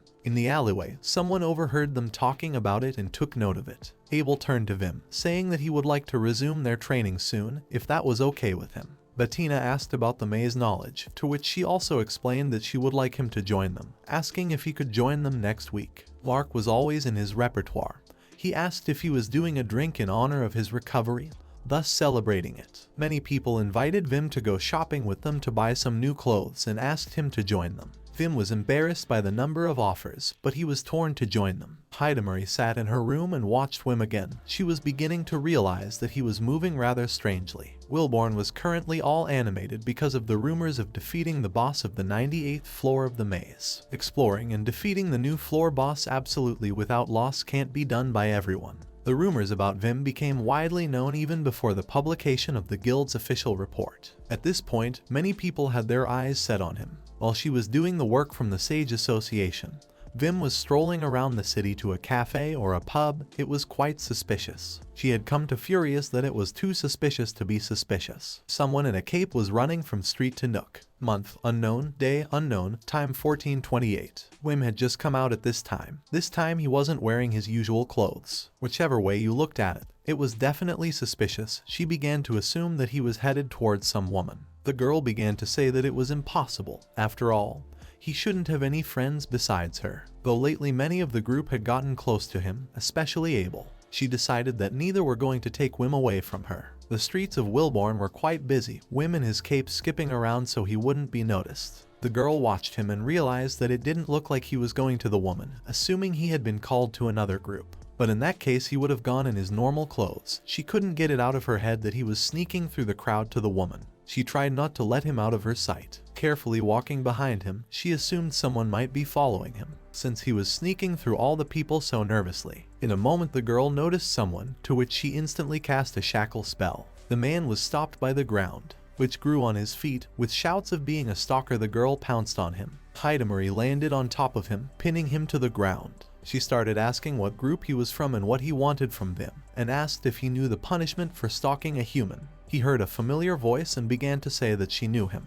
The hood came off his head and underneath it showed Abel's face. She was shocked to see him. She got to her feet and asked him why he was following Vim. In a moment he was speechless and had no sign of how to string a few words together. He explained that he was trying to imitate him, to which the girl asked how. Abel explained that Vim had fought alone and took over the floor boss, so he wanted to become like him, just as strong and smart. Hidamari nodded and said that she understood him. She said that Vim really was pretty cool back then, but she decided to clarify what that had to do with becoming his stalker. He explained that he wanted to copy his habits. He felt like Vim was different and saw the world very differently from them, so he wanted to watch him and learn something new and ingenious. The girl said she understood him, to which the boy asked if it was true. But Hidamari said that he should give up stalking and change tactics. The guy tried to talk to her and stop her. Abel began to say that he didn't know it was so bad. He explained that it was his first time and apologized to her. The girl told him to listen to her, explaining that she didn't care who he was following, as long as he didn't target Wim. She shouted for him not to dare trespass on her and not to dare steal her bread. Abel grinned and said he was in the right. She did not like this laugh and asked what kind of laugh it was. Hidamari said that he had never done such a thing, to which he replied that while at this point it was deliberate. As he was imitating Vim, she began to ask that he drop it and asked him not to do it again. Also explained that for the first time she would forgive him, however, the next one would not be. She explained that she had no time to waste with him, but Abel immediately asked her why she was following Vim when she noticed him. She was stunned and didn't know what to say to him, but she made the excuse that Camila had asked her to keep an eye on Wim. Abel looked at her with incomprehension. She asked why he was staring at her like that, but immediately she started looking around and talking about how she missed out on Wim because of him. Vim went into a certain establishment and was waiting for someone. Then a man came in and asked how long he had been waiting, to which he explained that he had recently come in and ordered them a drink. Outside the window, Abel and Hidamari were already sitting in the flower bed. The girl was shocked by what she saw. Abel said that the girl was also beautiful, but she denied it because it was impossible, because Wim would never do such a thing. She started shaking Abel, asking how it was possible. It was a disaster for her and asked what she should do now. The girl yelled that he was drinking coffee just like that, even though he used to add milk to it. She also started to say that he was starting to grow up. Abel tried to calm her down by saying that she was too loud, but he was also surprised that Wim came to the girl for some reason, to which she asked him to keep it down. In a moment they noticed that she had brought him something. Then Hidamari started to look at her. It was Sophia. The girl recognized her, saying she remembered her. She was one of Cronus' girls. He used to be in charge of all the paperwork in the Dragon Wing. It would be worth it to write some guidance for Sophia at least. Vim apologized for making her job harder, to which he said he should have met her earlier. The girl apologized to him and said that it was wrong to ask him to do that. He thought that in his interactions with Sophia, he realized that she was a very smart girl. At first he thought she was just in love with Cronus like the others, but it turned out she had joined the group for the wrong reason. Pointing to the map, he said that this was the mine they shared with the other groups, to which Sophia said she understood him. However, not having to think about healing potions instead, Wim said it was a great deal. The guy remembered how Kronos listened to him and thought about how Sophia understood him right away. He continued to explain to her on the report. Vim said they could meet again. It would be more convenient for them. The girl agreed and thanked the guy for the explanation. She also apologized for causing him trouble. The guy started to think about relying on her. However, he caught himself worrying about Dragonwing. But Vim immediately turned to Sophia. He decided to tell her about the boss of the 97th floor, but he saw her indifference in the reflection of her glasses, and decided that he shouldn't have talked about it. However, he could say a lot of things, but things would get better when they got official confirmation, so he asked her not to worry so much. Wim also said that they should have enough money to live for a while, and to last until the official confirmation. The main thing was that they shouldn't do anything unreasonable. He immediately apologized to the girl and said that he should not give advice, because he was kicked out and should not listen to him. Vim may not have been loved there, but it was still his home for a while. Sophia explained that she could pass on his words, to which he said it was better not to. The girl smiled and said that she would tell them the same thing only from herself, explaining that she would handle it somehow. She said goodbye to Wim and said she would go. Abel suggested that maybe they should have gotten in trouble, to which Heidemarie said that it was okay and that she was one of the Kronos girls, she wasn't going to hit on Vim. She said with a smile that she was giving him 3 hours of free time. Abel didn't know what she was talking about. He decided to clarify that he and Vim were old friends, to which the girl confirmed it. Heidemarie called him and Wim fellow countrymen. The boy wondered why they were following him, suggesting that it wasn't easier to just socialize. She began to question why she had grown too attached to him. She explained that a lot had happened between them. She immediately suggested that they both forget this moment that they saw each other. The boy had agreed to that. Vim thought about the fact that he wasn't going to work with the Dragon Wing group anymore, but still he wished them nothing but success, and did his best. He should have only concentrated on personal matters. He had one single choice to make. He would like to join the Night Dragonfly. The choice was not difficult, or rather it had to be uncomplicated.